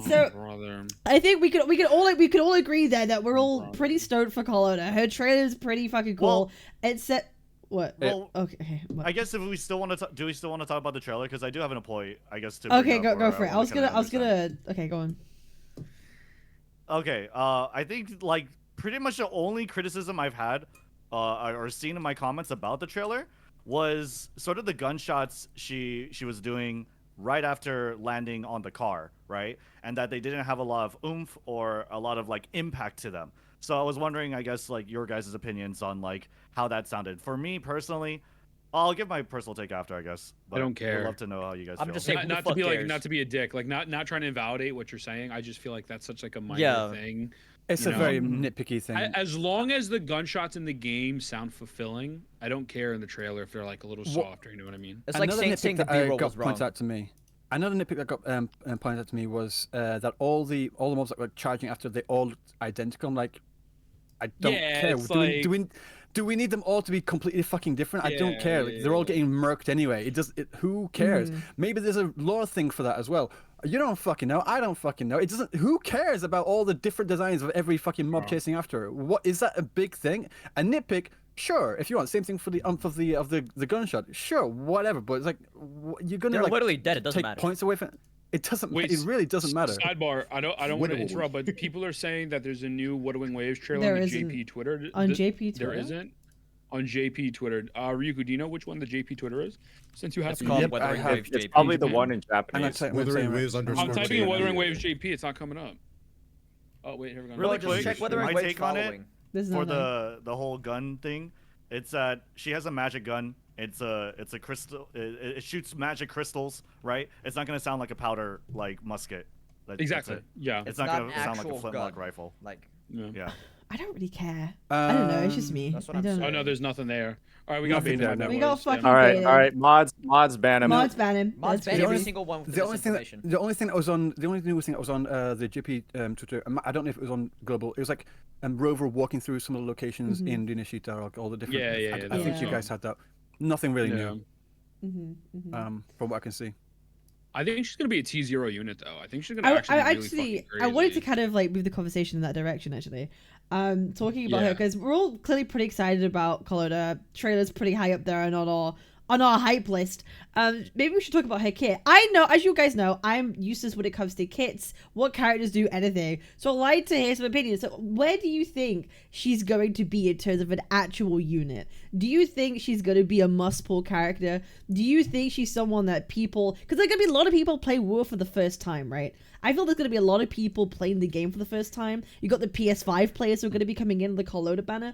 Is this character, do you think she's going to be a yes? This is an absolute character you must be pulling for. Like, what's your guys' I don't know about a must pull, but I think she's gonna be like a top 3 DPS high key for single I target. think so, yeah. I really do. She's gonna be up there with Camellia and Jinxie. Yeah. Yeah, like if she's not T0, she might be T0.5. Like her kit seems fucking stupid. She has multipliers for resonant skill damage in her artifact set. If you get her weapon, it's even higher. Like, and then her actual kit increases her resonant skill damage on top of her forte. Like, I think she just genuinely is going to be like, I think she'll be on the level of Camilla, but maybe a little bit under, if anything. Camellia.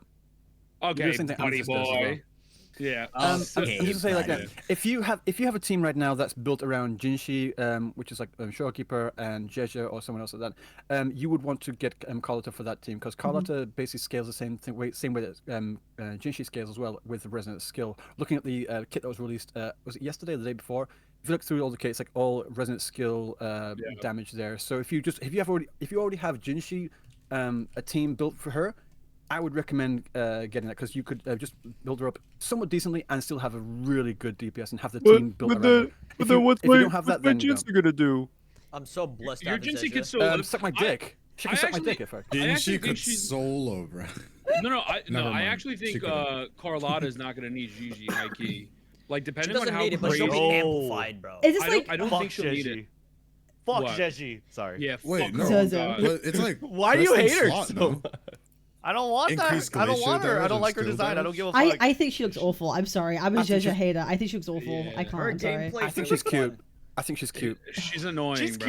cute. I don't want her on my team. I think she's cute. Oh my Cap, god. you're subjectively She's wrong. annoying. Oh, we're not having this debate again, Connor. I'm gonna be honest. If you Objectively. start playing her team enough, you're gonna get annoyed of her when she intro skills. She's like, It's a painting. She's painting. annoying. Oh, bro, I She's played a game fucking on annoying. The thing that annoys me the most is when you're in the character selection screen and you scroll to her. It's like, I'm like, shut the fuck up! Oh my god, that annoys the shit out A of me. lot of people like that. that. Yuku just comes every time. it Buckets. happens. But That's I like like getting Buckets, frustrated bro. by it. Buckets. I've of this come man. Buckets. 37 You lost times. 13 pounds last week. Just from my nuts. Yes. By free True. time. That's wild. Yeah. No, I don't think she's like a must pull. I mean, obviously we'll find out, but I think she's gonna be pretty fucking broken. I'm not gonna sit here and pretend like I know if she's fucking broken to that extent, but like I think she's gonna be really, really strong. Smash, by the way, Red New. I think she'll be really strong. I think exactly Isn't what the Cap was saying glacial before. forecast like one of the worst? Sorry, I what think- did you say? What did you say? Okay, wait. Really quick, I'll get what I said out of the way. I think definitely what Cap said before. This is the PlayStation 5 debut. This is like also out of all the characters that they teased, I'm pretty about this? sure she's like the most hyped and the most like coveted, so. right? Out of all of them. So I'm pretty sure she's Carlotta? gonna be like Even more so really than powerful. Camellia? You think so? I think so. No, out of this all point. they teased for Rinascita. Oh, right? Rinascita. Sorry, my bad. My The bad. Rinascita Yeah, characters. yeah, yeah. It's a split between her and Zanny. I'll be honest. Oh fuck! It's the Hufflepuff. Jeez, I'm going. But Zanny doesn't give me the. why do you vibes, I look guess. like you're on the toilet? Because he is. Because he is. What up, Amethyst? What up, brother? How you doing, guys? Hello, bestie. How are you? All right, Amethyst. Are you We're rolling for doing Carlotta? awful after you join. No. First question to ask Amethyst. Where's your ice cream? Where's your fucking ice cream? Yeah, what's the Ben I and don't Jerry's, have man? one. Yeah, I Go don't get have one it. today. Go Sorry, get. You're not guys. allowed it until you get your ice cream. That's crazy. Damn, not today. Not this time. Any not this time. opinion is negated if you don't have ice cream. Nuclear ice cream. Well, I've got the one I ate earlier. Does Is that count? the FaZe Clan necklace? Okay, fair. Wait, no. Fair. FaZe up. Clan. Phase up. It does kind of look like. A little. FaZe up, brother. Bro, phase up. Floops. Wait, what? Bro just threw gang signs. That is insane. Well, he's rolling for Carlotta. That's why. He's rolling for Carlotta, so he has to get ready to join the. Oh, the mafia boss. You're right. You're right. You're Yeah. right. That's Yeah. Where's safe. Michael? Yeah, We can't take a absolutely. picture without Michael. Yeah. Mhm. Was my camera blurring now? Fuck Bro's you, throwing Connor. mafia signs. That's what I Influence meant. me. Yeah. Okay, Get next question. autofocus. Okay. Skill issue. Are we all good? Are we? All right. So how Yeah, many no, of I think you she's good. how many of you are actually going to be pulling for her? Yes. Is everyone I'm pulling? pulling. I think quite literally I've got, everyone. like, nothing Yeah. I'm left. pulling for her. Absolutely. I have like I got 5 the pulls pulls. and I'm still pulling. I'm I debating got 20 spending. pulls and a dream.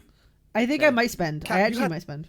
Cap, you had 10 pulls and you still got Gian as well. Was it no Camellia as well? I'm like, Yeah, I got fucking Camilla. I got hell. Camilla with 15 pulls after I just gotten like 3 more copies of Gion. So you know what I mean. I'm kind of here. Yeah. I You know hate what I you mean? sometimes. I hope you I'm have the kinda worst hate luck you with this sometimes. banner. I'm Bro, kind of. low-key And I don't just got weapon- Yinlin. I hope you stub your toe, motherfucker. You should try to go for I a know, weapon right? too, though. Her weapon seems fucking insane. Like, Yes. her What weapon is like a what does she 48%. have? What does it give?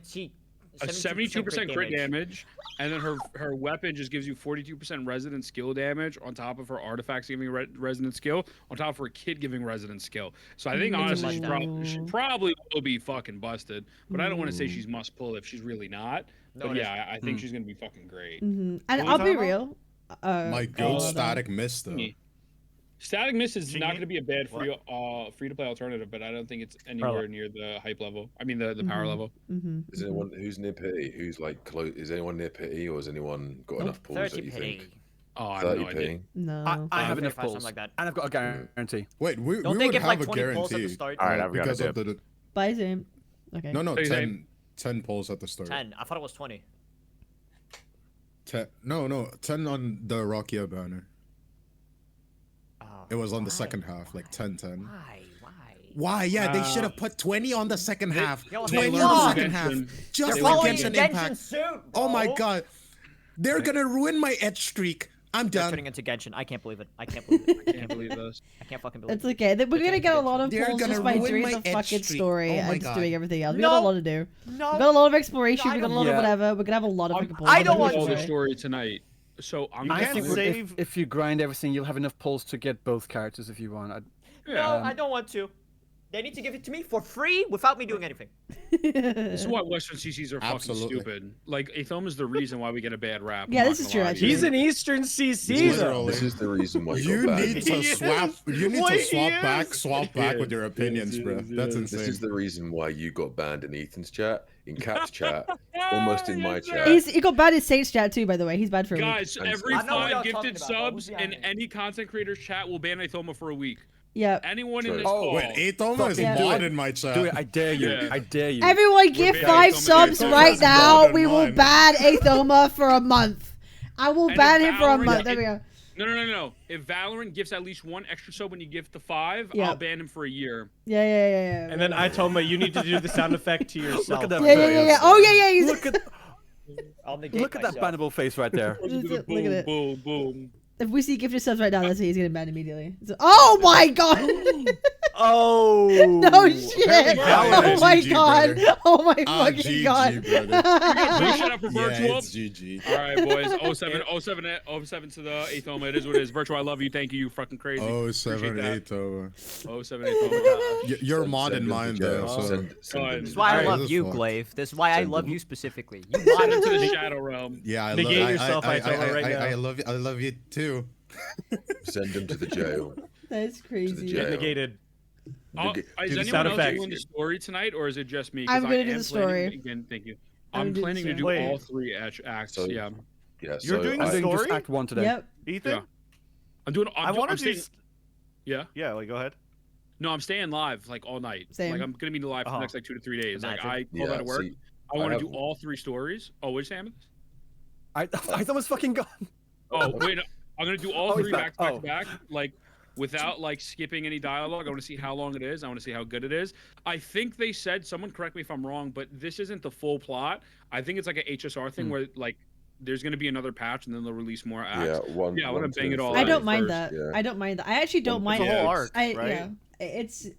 I don't mind if they split it up like they do for like I know Penacony, as long as it's like timed rightly.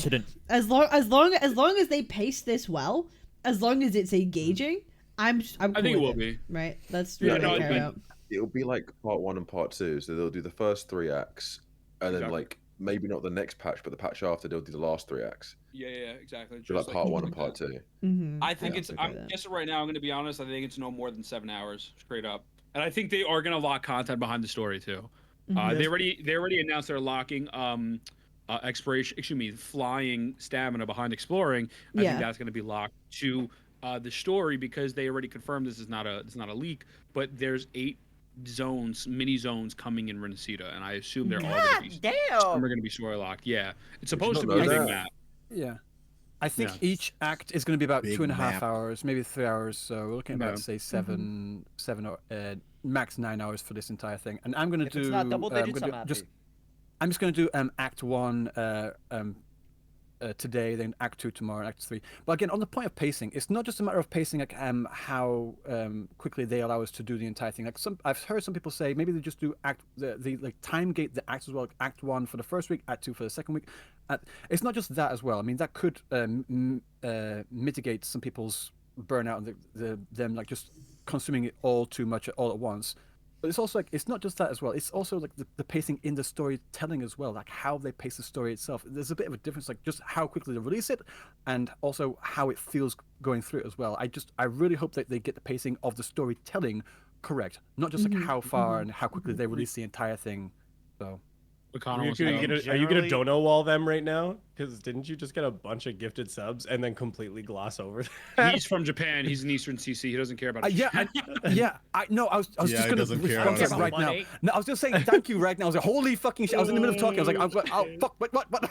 So yeah, there's a lot thank going you so on. much. Thank you so much. I'm There's giving them the benefit of the doubt, though. I really don't think they're gonna flop this. I could be wrong and clip it in case I'm wrong.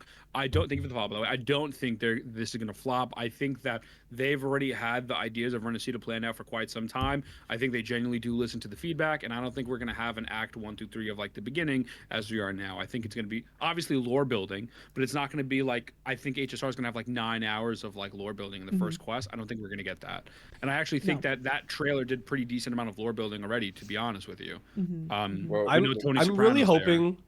I'm really hoping this can like re-spark my excitement for the game, if that makes sense. Like I feel like since kind of like, I don't know, like the Jinshi Chang Li patch, it's kind of just been like kind of like slowing down for me, where like I'm just like getting like less and less like motivated or excited to like dive back into play. Thank you so so fucking I'm, like, much, really man. this is, Thank like, you. a nice like reset for the game that like brings me back into it a little bit more, you know? And so I'm hoping it's a strong, compelling story that like I can get like invested in, that just like makes me want to play that. And I just feel like I haven't like felt that a lot for a while. I don't know if other people felt like similarly, but at least for me, like that's where it's been trending. So I'm optimistic. I'm hopeful that they'll deliver on it, but I think that's where I'm at least. I think I think what they'll do, I think, because what was 1.0? 1.0 was like 6 hours from acts 1 through 6. A little bit more. I think it was like 7-ish, 7 or 8-ish. Yeah, so I think maybe 9. I think it'll be like similar time. Similar. Like, yeah. Like so 1 through 3, that'll be what, like 4 hours, 3.5, 4 hours from acts 1 through 3, and then this acts 4, 5, and 6 will be again another 4 hours. So probably anywhere from 6 to 8 hours maybe. And I think they'll probably leave obviously act 3 on a good cliffhanger, because I think if they're doing it as in part 1 and part 2, like the first half and the second half, I don't think they would do it in a way where the first 3 acts are boring as fuck and just lore building to the characters. I think it will have a perfect blend of action, story, lore, and character development. And I think I hope they do. Yeah, so do I. And I think they will. I think they'll leave it on a cliffhanger for us to go, we want act 4. Yeah. So you know what makes me have faith? Oh, I'm sorry, I didn't mean to cut you off, Cap, but just real quick, the 11 minutes of IGN footage looked fucking crazy, and that was a world quest. That was the world quest, yeah. Exactly, like that was just a world quest. Imagine now, this could be my fault if they don't deliver on this. I'm putting high expectations on this. I will beat the shit out of you. Yeah. Yeah. Like I just don't. I think they're gonna deliver. But yeah, Cap, what were you saying? No, I'm just going on my. It kind of dives a little bit into like how these quote-unquote modern gacha stories go and why they feel kind of a certain way. One thing that I've been reassured with Rinascita and its story is that we haven't actually been bombarded with a lot of characters in one go. For example, I kind of felt like Penacony at the beginning. We were given a lot of characters very quickly, and integrating those characters into the story can make it really difficult to write an actual good story, in my opinion. And the fact we don't have an overwhelming cast, I actually think is going to play really well into like maybe my enjoyment of the game, maybe our enjoyment of the game, that we'll have more time to actually spend with these limited casts in this new area. And I don't think, correct me if I'm wrong, we're not bringing in people from like the 1.0 cast into Rinascita, or are we? Like, is there anyone coming with us? I think you're right. I think you're right. It's not confirmed. It's not. Well, we don't know. No, that's not been confirmed. So far, we just know Rover. That's it. Okay, nothing that's been confirmed. Okay. Yeah. From the trailer, we only saw Rover, just Rover on the docks to Rinascita. We didn't see Yang, and we didn't see Chuxia. Okay, and awesome. So to me, that's like a positive thing. We could build new relationships with like more limited. We've got like what 5 new characters potentially in this story. It gives a lot of time for us to develop a good story with a limited cast that we actually give a shit about, and not every 5 minutes, oh, here's another character we're gonna have to talk to for half an hour straight to understand their backstory, and it becomes boring. So I'm actually like really happy about that. I don't know how you guys think about it. Then again, I never felt that. I just feel better. Go on. No, I was gonna say, I just feel bad for anybody who's fan of like some of the 1.0 characters that literally have had zero spotlight. Now they're just gonna like, all right, we're just gonna fuck off the Rinascita now. Sorry, they don't exist. The thing is, you're totally not gonna get anything for that. No. The thing is, though, Yang is literally the face of the game. She's literally on the icon, and they're just completely cutting her out now. I don't know. I think they need to go back and like just like give her a reboot or do something like justice for Yang basically, because she's literally the face of the game. She's on the icon. Eventually they will. You're my Yuan Wu lover over here. Abby should be the face. Like, I'm sorry, man. She already had her like. She already had her hero scene. Right? Yeah. No, I agree with Red. I agree with Red. Yang already had her hero scene like at the end of 1.0. I'm pretty sure, like with the big boss, right? So like I don't really know how much else you could delve into that while keeping it interesting. Personally, the biggest reason why I'm excited about Rinascita is because it's basically a fresh start. It's a new sort of landscape. There's gonna be at least with what they're teasing out as a potential plot point, is it's going to be a little more like political in that there are multiple factions that are vying for some kind of control or power, obviously, right? So I feel like it is going to be a little more world-centric in with regards to Rinascita. I think it's going to be a little more interesting. What I'm expecting is very similar to like how MMOs do, right? Like whenever they do an expansion, right, they have 5.1, 5.2, 5.3 or whatever, like with Legion or whatever, right? Or with Stormblood or in Final Fantasy 14. It's a new region. They're going to have like a few acts, like 1, 2, and 3. I'm pretty sure that's just how these games are kind of modeled after, right? And I don't think there is a valid fear in saying it's going to sound like Honkai Star Rail or it's going to be yapping a lot. Honkai Star Rail is the way it's written because that's the kind of like, how would you say, like the identity that they're like going with, right? They want it to be a little more yapping. They want it to be a little more like high-minded because that's where the Honkai Impact Third crowd came from, right? Wuthering Waves, what I would expect from like Rinascita is just like it's gonna be pretty well paced in that there's always gonna be like a decent amount of cutscenes in between each like dialogue, right? At least with like what I have the chart with Honkai Star Rail Wuthering Waves dialogue to story scene or I'm sorry, cutscenes to story, and the ratio is very similar to Zenless Zone Zero, right? And with their talking model scenes, they usually have very dynamic cameras, so I don't think it'll be told badly. I think people will generally be pretty pleased. Personally, I definitely am more into not just the storytelling. I do like the story. I want to see it kind of improve. But yeah, I think it should be a fun time. And I think what's most exciting is that it is a fresh start. Like I said, it's definitely. I just hope.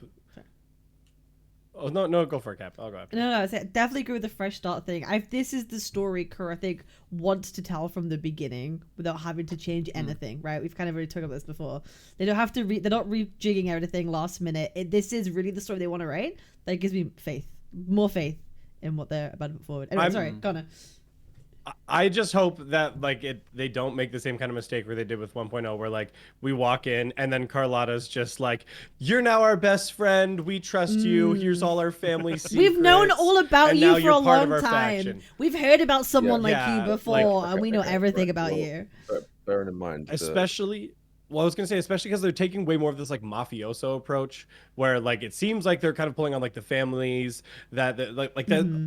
If I'm thinking of that kind of like world, there's a lot of like trust that needs to be like earned and respected. Like you need to be part of the family. Like so, if they come in and they kind of like gloss over that because they're like, well, we just want the player in there, so like here now everyone trusts you. I think that's what I'll do. I'm sorry, I hate to break it to you, but I agree I know I'm saying I don't want that. Yeah, that would make me mad. I agree with you. I agree with you. I think it would be better if Rover goes in there a little bit like, hang on a minute. I would love that. Yeah. However, I would love that personally. I think that's how it's gonna go.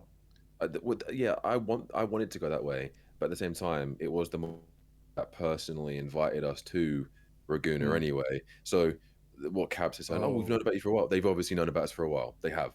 Whether you like it or not, they have.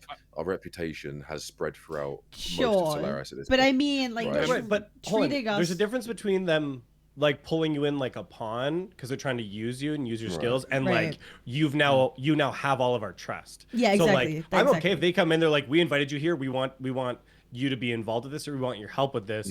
But I want like the trust element to be like earned in the story in some way, so that it feels justifiable. That's what I want. That's what I want. That's more what I want. That was my issue.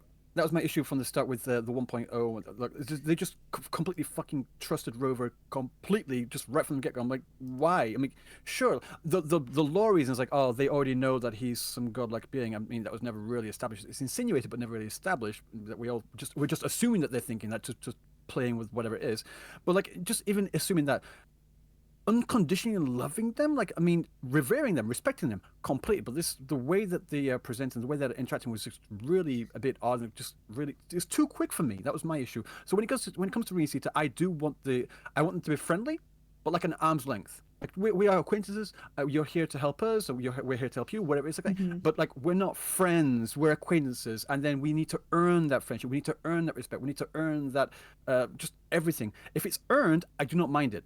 But the problem with 1.x for me is that I just didn't feel like it was earned, like, at all. That was my problem. I think you're all going to be very disappointed. Excuse me, I'm taking a bite of this empanada. No, I agree with you, Ethan. Ethan, I think your expectations is here, right? You want what you want is what you wanted from 1.0. I honestly do believe your expectations are here, but I think I think you're going to be disappointed because your expectations are here, and because I think they are going to bring more like a friend, going, oh, we know you're the perfect person for the job. We need to bring you in here. We need you to do all this stuff. Here's what we know. Here's what's going on. We need you because there's conflict. And I think they will treat Rover like an ally, not just an acquaintance ally, but a little bit more. And I think, I know that's probably, it might not be. What you guys are saying might be the case. I'm open to it. But I'm going in with an open mind of whatever the fuck they do, because I'm one of the minorities that liked the 1.0 story, 1.1, and so on. I like it too.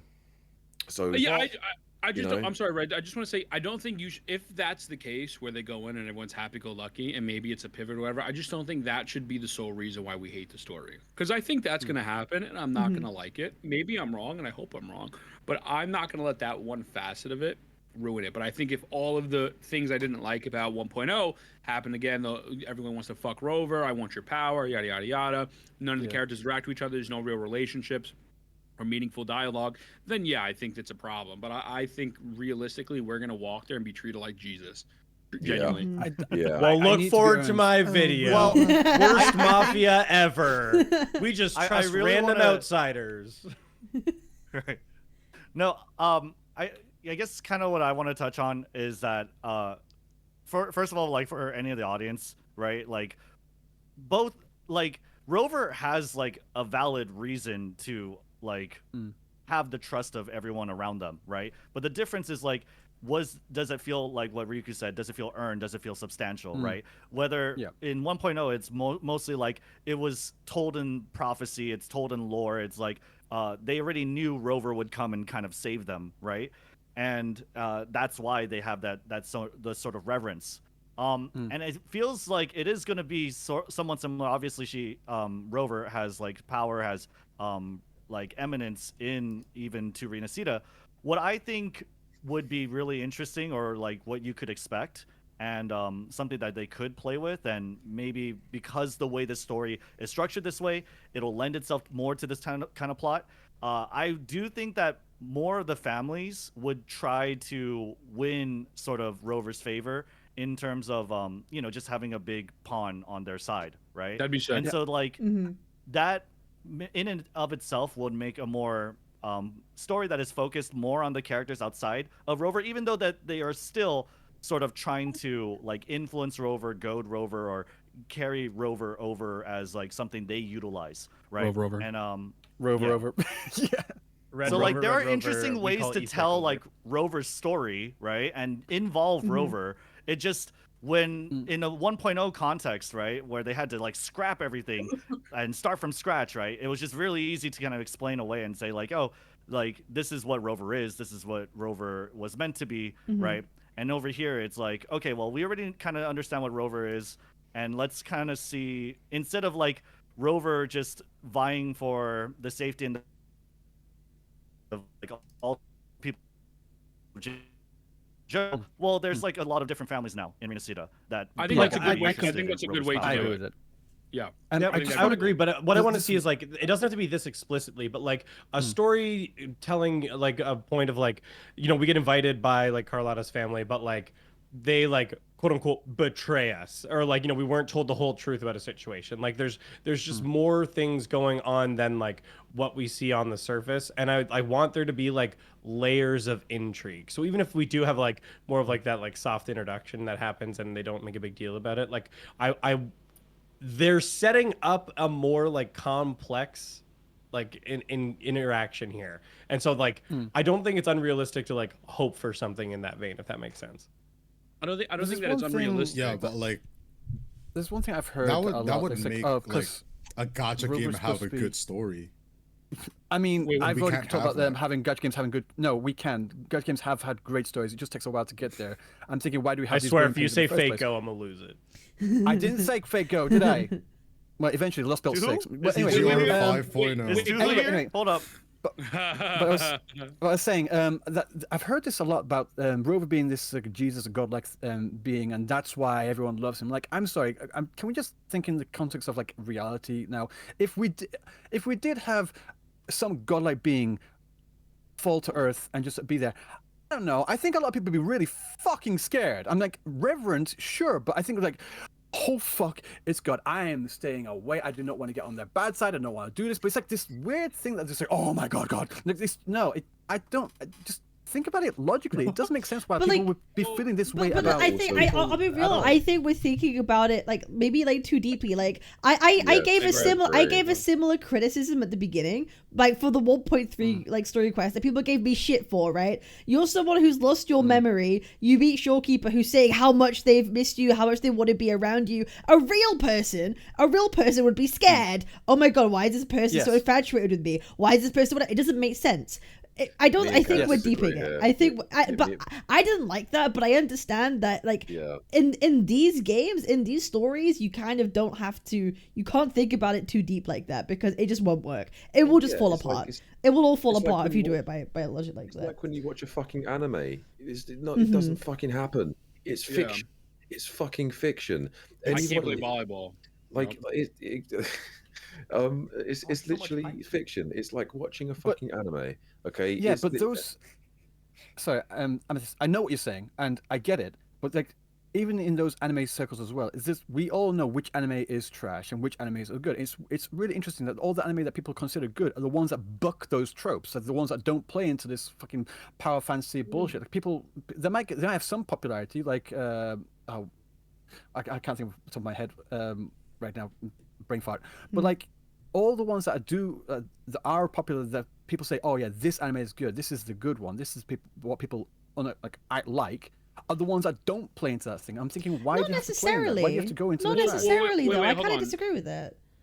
Yeah, but also Wuwa could still play into good tropes while playing into bad tropes at the same time, right? I feel like when you consume any form of media that's not like actual legitimately like sports or something, like even let's say pro wrestling, 'cause it's not a real sport, right? You have to suspend your disbelief for a little bit. I think that's how they phrase it, right? Suspend your disbelief because you're going into it understanding this is not real, right? Why do people like Naruto? Because it's a kid who is trying to fucking believe it. He wants to be the best. And it's a normal story. It's a little fucking not original, but they do a good job telling it. I think you could dislike the whole thing where everyone wants to fuck Rover. Oh, Rover, you silly little pog champ, right? Like they could say that, but I don't think that's intrinsically horrendous. I don't think that like to say, well, it's not like real life. It's never going to be like real life. The whole thing with fantasy is to make the underlying tones like real life. You know what I'm saying? So the whole thing where it's like, yes, if Jesus came down tomorrow, a lot of people would be scared. I wouldn't because I look like him. So people would like think we're a person. But exactly. But my whole thing is like, I feel like it's just diving a little way too deep into it. Like, and again, Generation 2 gachas, I think are very, very, very hard to compare to Generation 1 gachas. I think they're genuinely night and day. I think it's a very unfair comparison. Like Girls Frontline 2, I would actually consider like, just to say my bad emphasis, I think that's like a Generation 1 gacha still. Like I think Gen 2 gachas like these open world 3D storytelling things that like they're a lot harder to make, unfortunately. I still think they're easy to make and they could easily be good, but I think we're diving too deep into this isn't real, so I don't care. Because none of this is real, right? People like fantasy. I don't think real. Hold on, real's not the right word there. Like I think maybe I'm misunderstanding the argument here, but I think what people are looking for is more like internal consistency. Because you're right, Ethan, when you're talking about suspension of disbelief, like, yes, when you go and watch a movie, you're not actually thinking like this is a real thing happening. However, what breaks that suspension of disbelief is when the storytelling is inconsistent, like within its own narrative and the world bounds that it's setting. So if somebody's looking for like a more grounded, like dark and gritty story, or they want darker tones and themes, like coming into Wuthering Waves, and then the second that they're going to execute on that, everything's just like happy-go-lucky, or like there's no like distrust or concern, like then it feels like, oh, you're not following your own internal consistencies. Like you can have power fantasies, like Naruto. We brought up Naruto. Naruto is really good because Naruto doesn't walk in and have the trust of everybody. Naruto is constantly proving himself. Naruto is full of tropes. It is painted with tropes, but it's very consistent in its progression. Yeah. And at the beginning of Naruto, he was hated by fucking everyone, and that good place, and he earned the trust and he earned the adoration. So again, Naruto is an example of the kind of thing that I want. Naruto is an example of the kind of thing I want. I want him not really hated, but I want him to be not trusted. I want that trust to be earned. I want that adoration to be earned. Just being given it on a silver platter just feels shallow and empty to me. Here's the thing, though. I think Wu was consistent in the confines of the video game and what they've set up.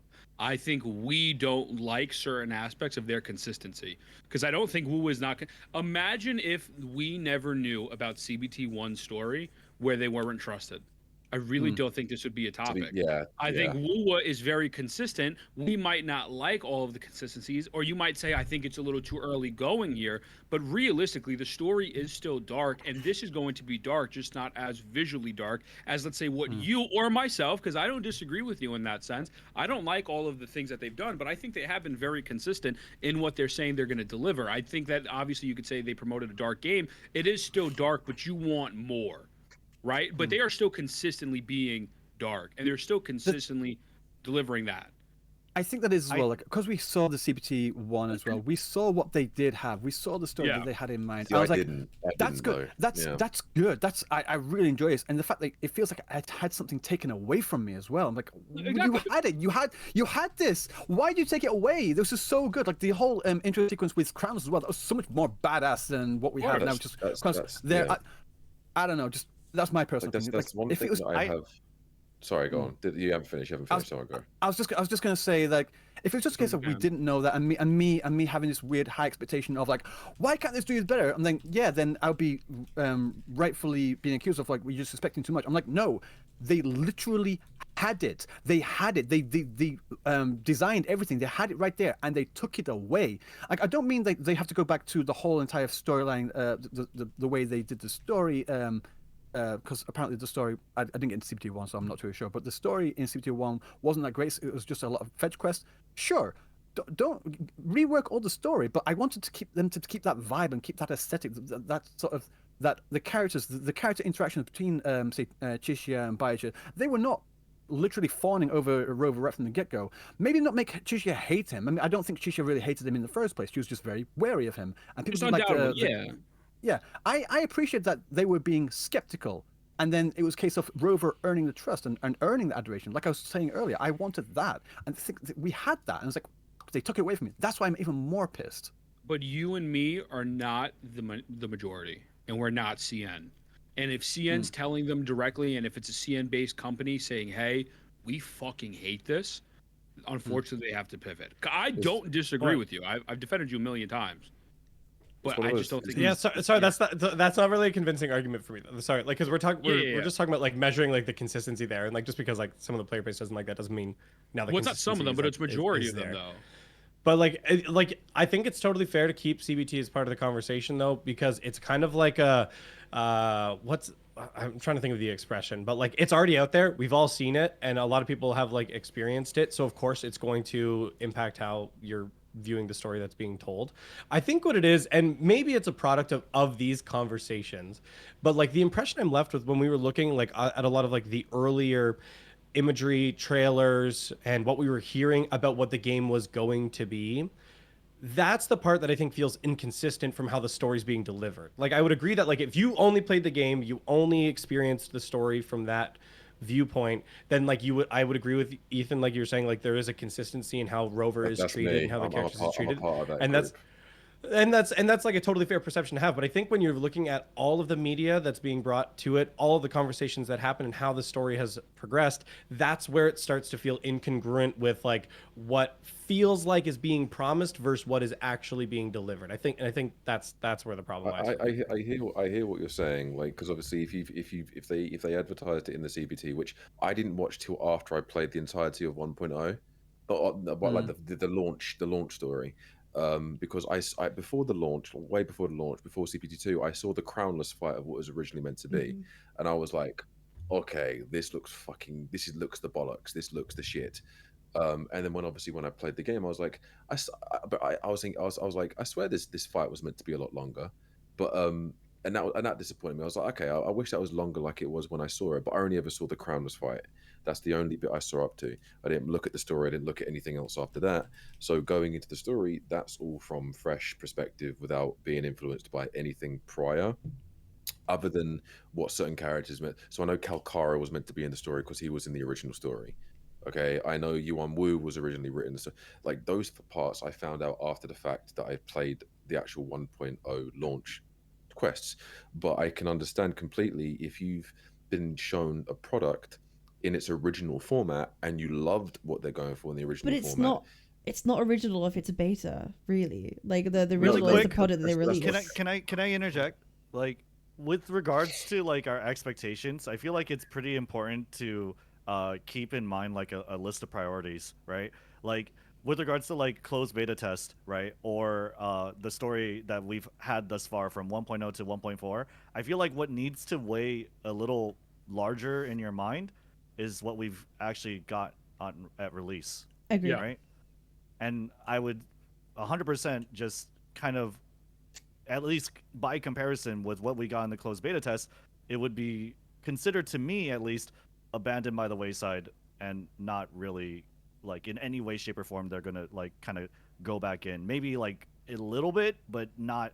It wouldn't be in my world of expectations. I agree. I wanted to say something about how people keep saying that Rinascita is a fresh start, and I just maybe I'm in the minority in this. I don't want them to like completely forget everything that's happening. Yeah, no, neither. I'm in the same boat as you. No. I mean, there's a lot of stuff in there that was really good. I do not want to just completely forget it. I think no. When people say fresh start, I think people say it's a fresh start in the team writing a story that they want to fully from the beginning, not rewriting history. Like, oh, nothing ever mattered. Yeah. That's not what people are saying. It's a fresh start in the sense of okay, from the ground up, we'll release it as we want to at the same time. Wait. I get that. Hold on. The thing that I am kind of worried about is the whole thing where you can skip from Act 3 all the way to Rinascita. You can skip all of the Acts 4, 5, 6, 1.1, 1. You're skipping all of that to go to Rinascita, and it does kind of feel like they're just like, oh yeah, forget about that.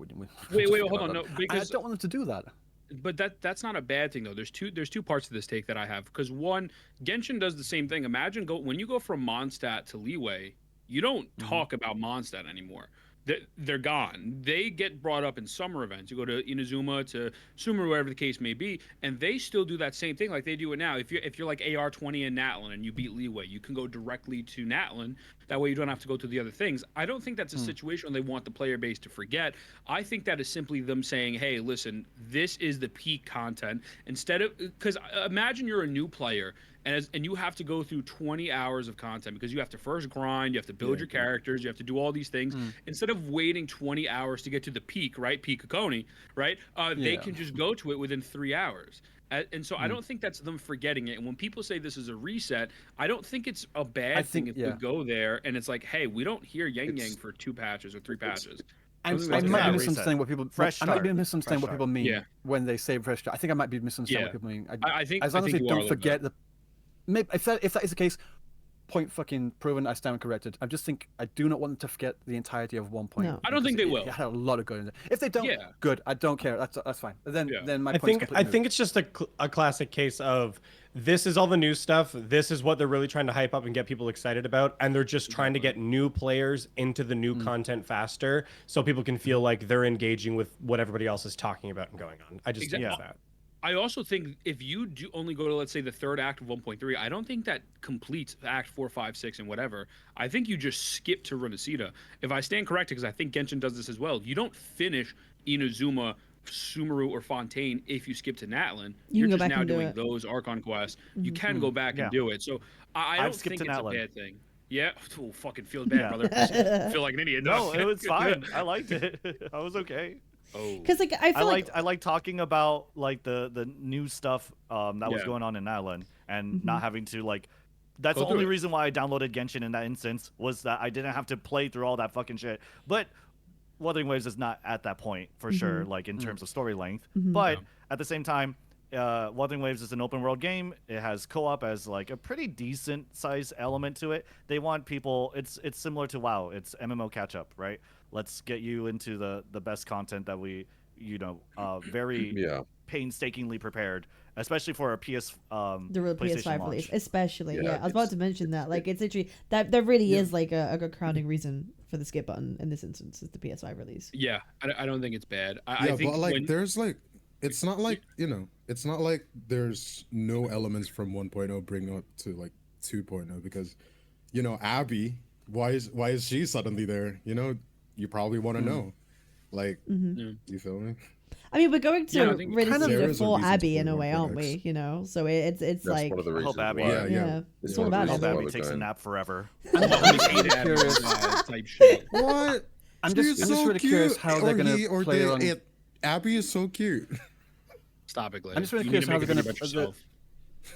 I'm really curious how they're going to play along this 2.0 story, which we are going to find out, and that's the one thing I'm really not concerned. I'm just interested to find out about, like, because you can skip that entire 1 point, like I just laid out earlier.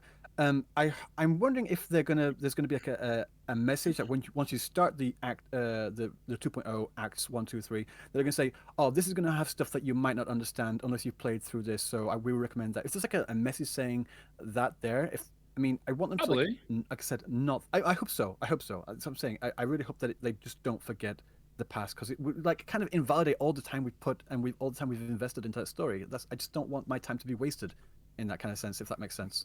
But your time. I think it's a pretty standard though. Practice thing, though. Yeah, no, and I think your time isn't wasted because you completed it, and like again when the investment I have in this story, But I don't think it's still wasted, because if someone starts and completes the first 3 acts, they're only like level 30, and now they have to still do the whole grind, and I don't know if they're gonna give you story characters in the game and stuff. Your time was wasted the second you played a gacha true. game. Dude, that ship sailed a long time. Yeah, true. 3,000 days. I'm just kidding. I'm kidding. No, but I 2,000. Get it right. 2,000. Not 3,000. 2,000. Yeah, I think you're really harping on that. I don't want this to be forgotten, but I think the unfortunate part of these Generation 2 gacha games is it will be forgotten. Panaconi, you don't really talk about Belobog. You don't talk about the Lanfo, whatever the fuck that bullshit was called. In Wuwa, I think it's going to be very similar, and I don't think that's a bad thing. I think, why would you focus on the old characters that have already been sold when you could build up these new people? And Genshin, the one thing I'll give Genshin credit, my bad, Amethyst, is they really do great with these summer events where they take characters that people loved a year or two ago, and then they put them back to the forefront, and it's completely optional. It makes you feel like you didn't waste your time. So I get your perspective, but I think there's ways to implement it where it doesn't have to be in the story. I don't want to keep fucking seeing Gian. I'm not gonna lie to you. I saw his peak already. Okay, we saw it. I don't know if HSR is a good example there though, because like HSR they do mix in like story patches later on, like back on like the previous zones and stuff. So like they do. But not like as main stories, do they? Or am I bugging? I could be wrong. I think they're technically part of the main story quest. Yeah, like the Fei Shao, for example, was like after Penacony. Yeah, I was about to say that. Like 2.2 in Honkai 2.4, 2.5, we went back to the Shang Solo Fu. We had a I kind of like that because it kind of tied up questions I had from like the Shianzo from the initial like 1.0 patches. I hope they do that. So like I think. Wait, let me rephrase that. Yeah. So my bad. So what I mean is like the Rinascita storyline will not include those old people. But no, and I would be happy with that. Yes. Yeah, that's what I meant. Because Connor and you are 100% right on that for sure. I fucked up. Damn it. You need to EOS though, Ethan. It's okay. I forgive you. Thank you. I was good.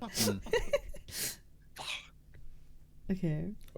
One thing I was gonna say is like, I can finally say, it's one of those things where it's like, we know what Ryuki was saying, where it's like I don't want them to forget the 1.0 to the 2.0.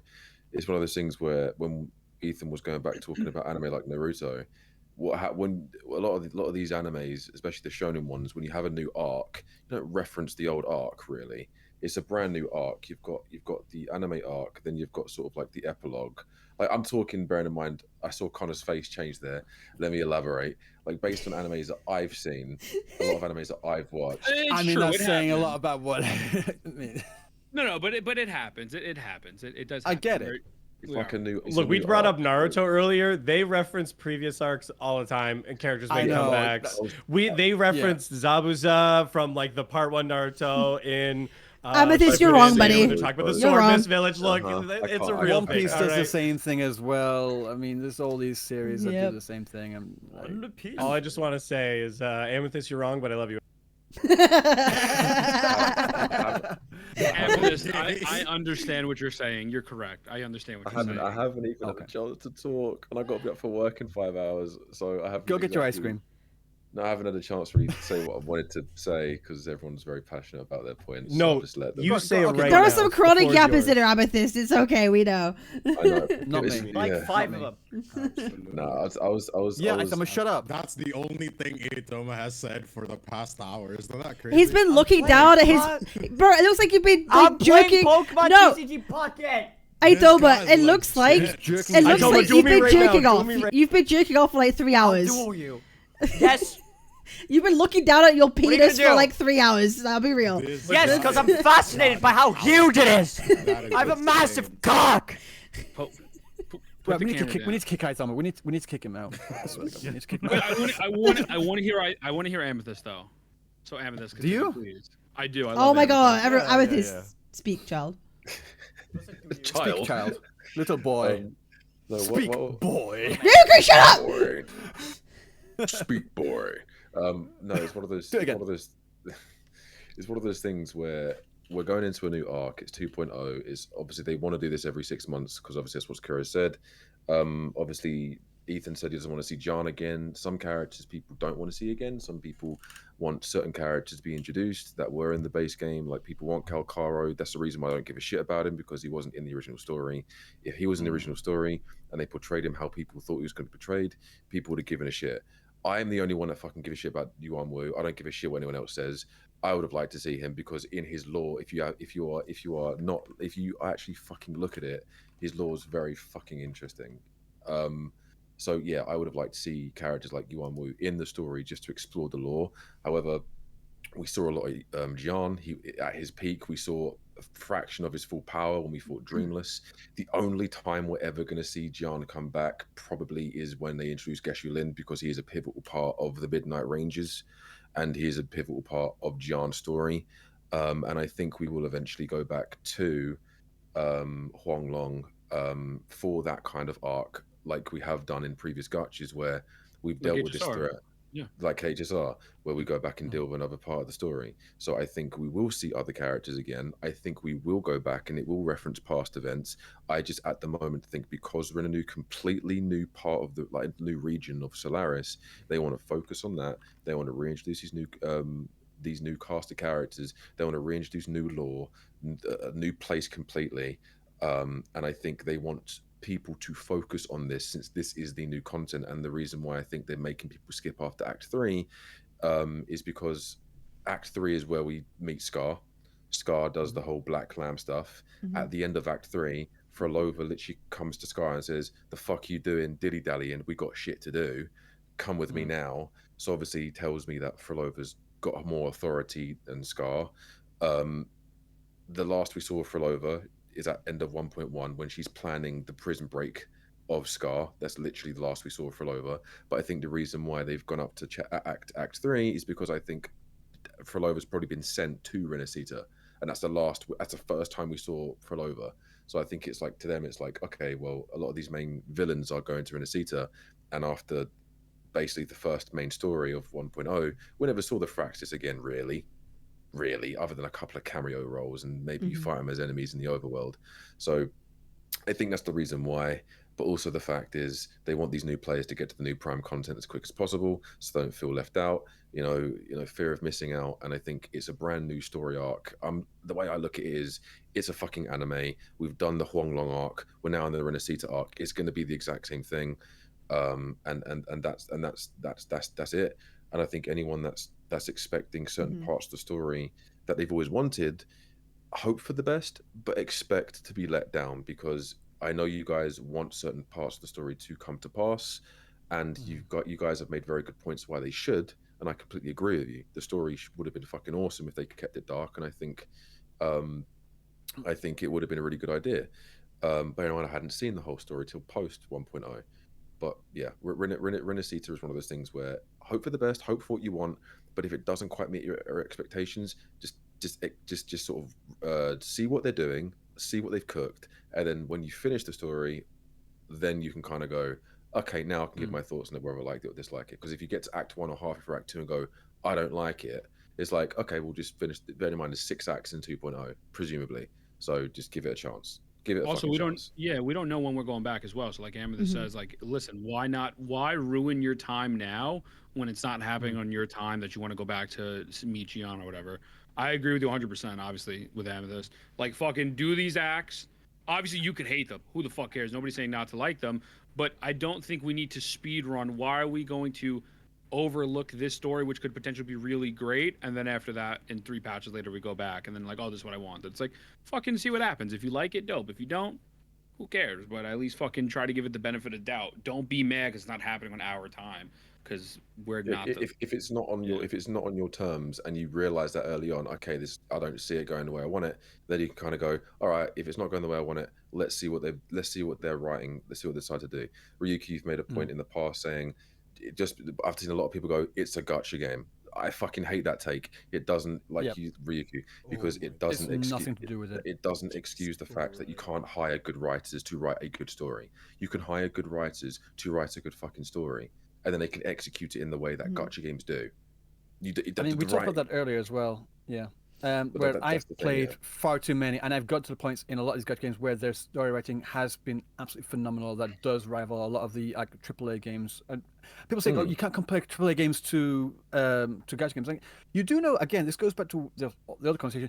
There are a lot of AAA games which have a really fucking shit story, right? Just because it's AAA game doesn't mean you have a good story. Same thing here. I mean, it's the same thing. Like, you want AAA game writing in a gacha game? Yes. Because the story has nothing to do with it being a gacha story at all. I mean, I understand there are debuffs, for lack of a better term, with each patch wants to try and introduce a new character in there. But the same thing happens in a lot of other stories, a lot of other things where they have an ensemble cast. Just because they're introducing new characters and new stories and new arcs doesn't mean that they cannot still make a really good story and tell it really well as well. And on the point, just again back to what was being said here, I think what we're talking about now is kind of like what we were talking about earlier about my fears as well about the ensemble cast. Cap, forgive me if I'm wrong. You said that you don't mind them not having Yang Yang and Chishia. I might be wrong. I do apologize. But someone said that. I said that as well. Oh, was it? Okay, sorry. Yeah. And that's another thing as well. Another big fear which plays into why I'm concerned about forgetting everything that happened in the 1.x is because we do not have this core ensemble cast of characters that we are following. We're just literally following the Rover and now Abby ostensibly. But it's like I don't know. Maybe I am in the minority, but I actually did like the characters of at least the character dynamic of Chishia, Yang Yang, and Baiji. I liked them.Maybe it's just me. You can have your disagreements with Yang Yang's yapping and the way she speaks. That's fair. But I like their banter, character dynamic that they have. Yeah. Look, if you're sad about the other characters, just wait for a filler patch. Something will probably come eventually. But I gotta ask this, Ryuku, based on what you said. What is a gacha game story that you would say rivals AAA storytelling? FGO. Because I don't know if I've encountered that yet. Because you made that claim. You just made that claim unless I misunderstood you. Storytelling or story? Can we differentiate between the two right now? I'm talking about storytelling, not story. It should be both. It should be both. Your overall experience. Sure. Your overall experience. No, let's go with what Ryuku is saying. It's what are you talking about, right? What are you comparing? I'm talking about storytelling and being a really really fun and enjoyable experience. Just really interested to know what's going on, and it grips you on. I play a lot of gacha games, as you all know, and I have experienced games such as I've hyped on this before, and I had the music in my background music before. Path to Nowhere is a fantastic story. It tells its story really well. It has a vibe. It has an aesthetic. The world building is really strong. The characters are really strong. There's a lot of stuff in there that isn't perfect. I never say it was perfect. I'm not going to say it's perfect, but Path to Nowhere is absolutely fantastic. There are other sections, other gacha games as well. Again, when you get further all onto them, you said don't mention Fate Grand Order. I'm sorry, I'm going to have to. Fate Grand Order Lost Belt 6. It gets pretty good. There's the boss battles in there are fucking dog shit. They piss me off. But there's actual storytelling in there. Well, story, should I say, is actually a lot good. And people also bring up Punishing Grey Raven as well. The beginning arcs in Punishing Grey Raven, not that good. But later on, it does get really. It picks up a lot. I'm thinking, why do we need this growing pains? Why do we have to have these growing pains for all these? Just skip the growing pains, get into a good story. And because they can tell, because I've experienced it, I've seen it. It's really good. It can be really fucking good. People saying Limbus Company as well, and I cannot speak to that. I've not played it yet, but a lot of people say Limbus Company, Nikkei as well. People always compliment Nikkei's story in their storytelling. So hold on, pause here. We're rambling. I'm just asking because you were saying one that rivals like AAA or I'd even say like AA storytelling, and I don't know if I've encountered a game that like rivals like something that with a different monetization model in terms of the storytelling that like is totally there. Like to me, I think like Zenless Zone Zero gets the closest in terms of like the technical know-how, and actually I like the story overall. And like Zenless, Nikkei's is also like decent storytelling. But like if I'm comparing it to like a well thought out like complete product game, I don't know if I would still ever put them on like that level for it though. That's all I was just like looking for. Like The Witcher 3 versus FGO. Like that's just like there's just no way. I think you might personally enjoy these stories. Also, I'd love to hear Shinya's take on this. Like Shinya, what do you think about gacha game stories as opposed to like AAA title stories in the terms of storytelling and story? Like, do you think it is unrealistic to expect a AAA type story in a gacha game? Because I think it's unrealistic personally. Although Ryuko, you might think it is. I think it goes down to your personal opinion. But I hear what Shinya has to say. Unless something significant changes in the space, it's never going to happen. It's just not. We can wish for it and we can hope for it as much as we possibly want. But at the end of the day, these developers know that they could just give us dog shit slop and we're just going to eat it up like little good boys and girls that we are. And they're just going to continue doing it at the end of the day. They're making millions upon millions of dollars. They're making millions upon millions of dollars every month for doing the bare minimum. And it's like us. Why would you spend days upon days making a video when you can make a drama dog shit slop video and get 10x the views that you usually get? Yeah. I do not do that. I do not. Okay, you're so much better, Ryuko. You're so much better. That's not. No. That's not what I'm saying. You're so much better, Ryuko. That's not what I'm saying. No, that's not what I'm saying. I'm saying, why would you do that? I'm thinking some people do want to do that. I'm one of the people that do want to do it because I enjoy putting the effort and putting. I mean, why can't we have developers that do that? I understand. I completely understand. Like, why would they when they don't have to? I'm not saying they have to. I'm saying why can't they? They absolutely could. I mean, I just want some developers to to have the passion to make a great game. Can I interject? First. And Yes, Randy. Okay. Go. Can I interject really quick? I feel like it's very important to kind of keep our expectations kind of in line, right? Yeah. And not to be disappointed when like these games don't reach this arbitrarily set high bar that we are going off of, right? Because it doesn't make any sense to say like, oh, you didn't reach this high when not really anyone else in this kind of space, in this kind of category has reached that high. I don't think it's I really don't think it's appropriate to be disappointed in that. I think it's nice to be pleasantly surprised if they do push that bar up. But if there's no basis, if there's no sort of comparison, right?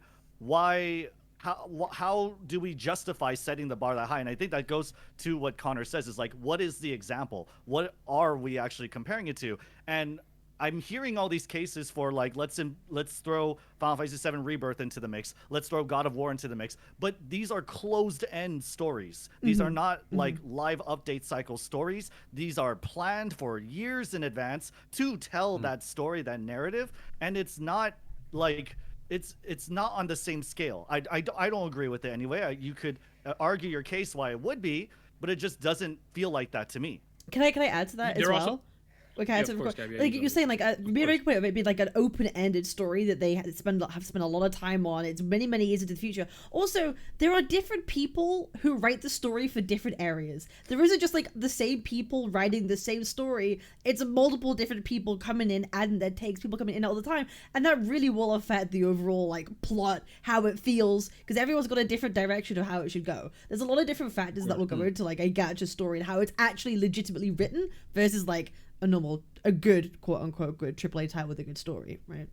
I think this conversation actually kind of leads into what Gacha was talking about a few weeks ago about how we can have good stories from, or at least storytelling as well, with things such as One Piece. Because right now, what was being said here, we are comparing open-ended stories, these like live service games, compared to closed stories, which is kind of unfair. Someone in chat said we should be comparing them to things such as sitcoms and long-running anime series and stuff like that. So these sitcoms can tell a good story. These anime can tell a good story, and I think if they can do that, why can't Gacha as well? Well, I think we have to acknowledge. I think they can. Well, we have to acknowledge and consider the differences and keep that in the conversation, though, right? Gacha stories are selling characters. Sitcoms are trying to get you to sit down every week and watch it. Rua's live. Rua's actually live. It's not a joke. It's live. I'm in. It's actually live. Is it actually live? It is live. I'm in. 07, boys. It was a great time. 07. Oh, right. That's an hour from early. Japan. Hour early. You guys are all in? Yeah, I'm legitimately in. I'm looking at it right now. Let's I'm gonna go. play late. I'm loading. I think playing late is the meta, honestly. Playing late is the meta. Because everyone's gonna play for themselves, right, in the beginning. And then when I'm late, everyone's gonna be, well, later there's gonna be this happening, and you're gonna meet this, and then it's just gonna. Wow, look at that. Confirm. You play on mobile. It's like actually the meta. Yeah, playing on mobile's a little cringe, brother. Mobile's wild. I'm kidding. I think we'll go EOS after tomorrow, though. I think it is what it is. Oh, 1,000,000%. Yeah, true. Preach. 40 minutes early. Do we all want to put a cap on this and say what we're doing? And Carlotta at the same half. Yeah, so we're doing a cap on this? Cap. Yep. Yeah, cap. Put a cap. Hang on, wait, what's that? No cap. On God, for real. Useless. Fucking useless right here. On God, for real. My question was, do we all want to put a cap on this and say what we're doing? Are we all gonna split off and like do our shit? Yeah, I gotta go. I'm gonna pull for Carlotta. I'm gonna do Act 1 today, Act 2 tomorrow, Act 3 the day after that. That's my plan. Awesome. Yeah, good call. All right. Yeah. Cap, Sounds good. I think. Yeah. No, because of thoughts. I appreciate y'all. This has been a good conversation. Everyone's excited for Rinascita. I hope y'all enjoy the game. And then I'm gonna be around if y'all wanna talk about anything that comes up. Any thoughts? More than welcome. Just pop in. Is what it is. Have a good game. Promo's so crazy. That's so crazy, Cap, that you're self-promoing and everyone else. No. Yeah, she actually. Hold on. No, I meant VC. Free to leave. The fact of the matter is that you would do that in front of everyone else's chat's crazy. By the way, go follow Captain Cabinetz, even though they spelled it wrong. It is what it is. That's what I'm saying. Everyone, go check out everybody else. Everyone, go follow everybody else. I hope everyone has a good Rinascita, man. Have a good guys. I'll be live all night as well with Cap as well. If anyone wants to hop in. Good Rinascita. Awesome. Right. Good night. Thanks, guys. Good night, boys. Rinascita. Okay. 07. Good talk, guys. Bye. Good talk. Bye. Bye.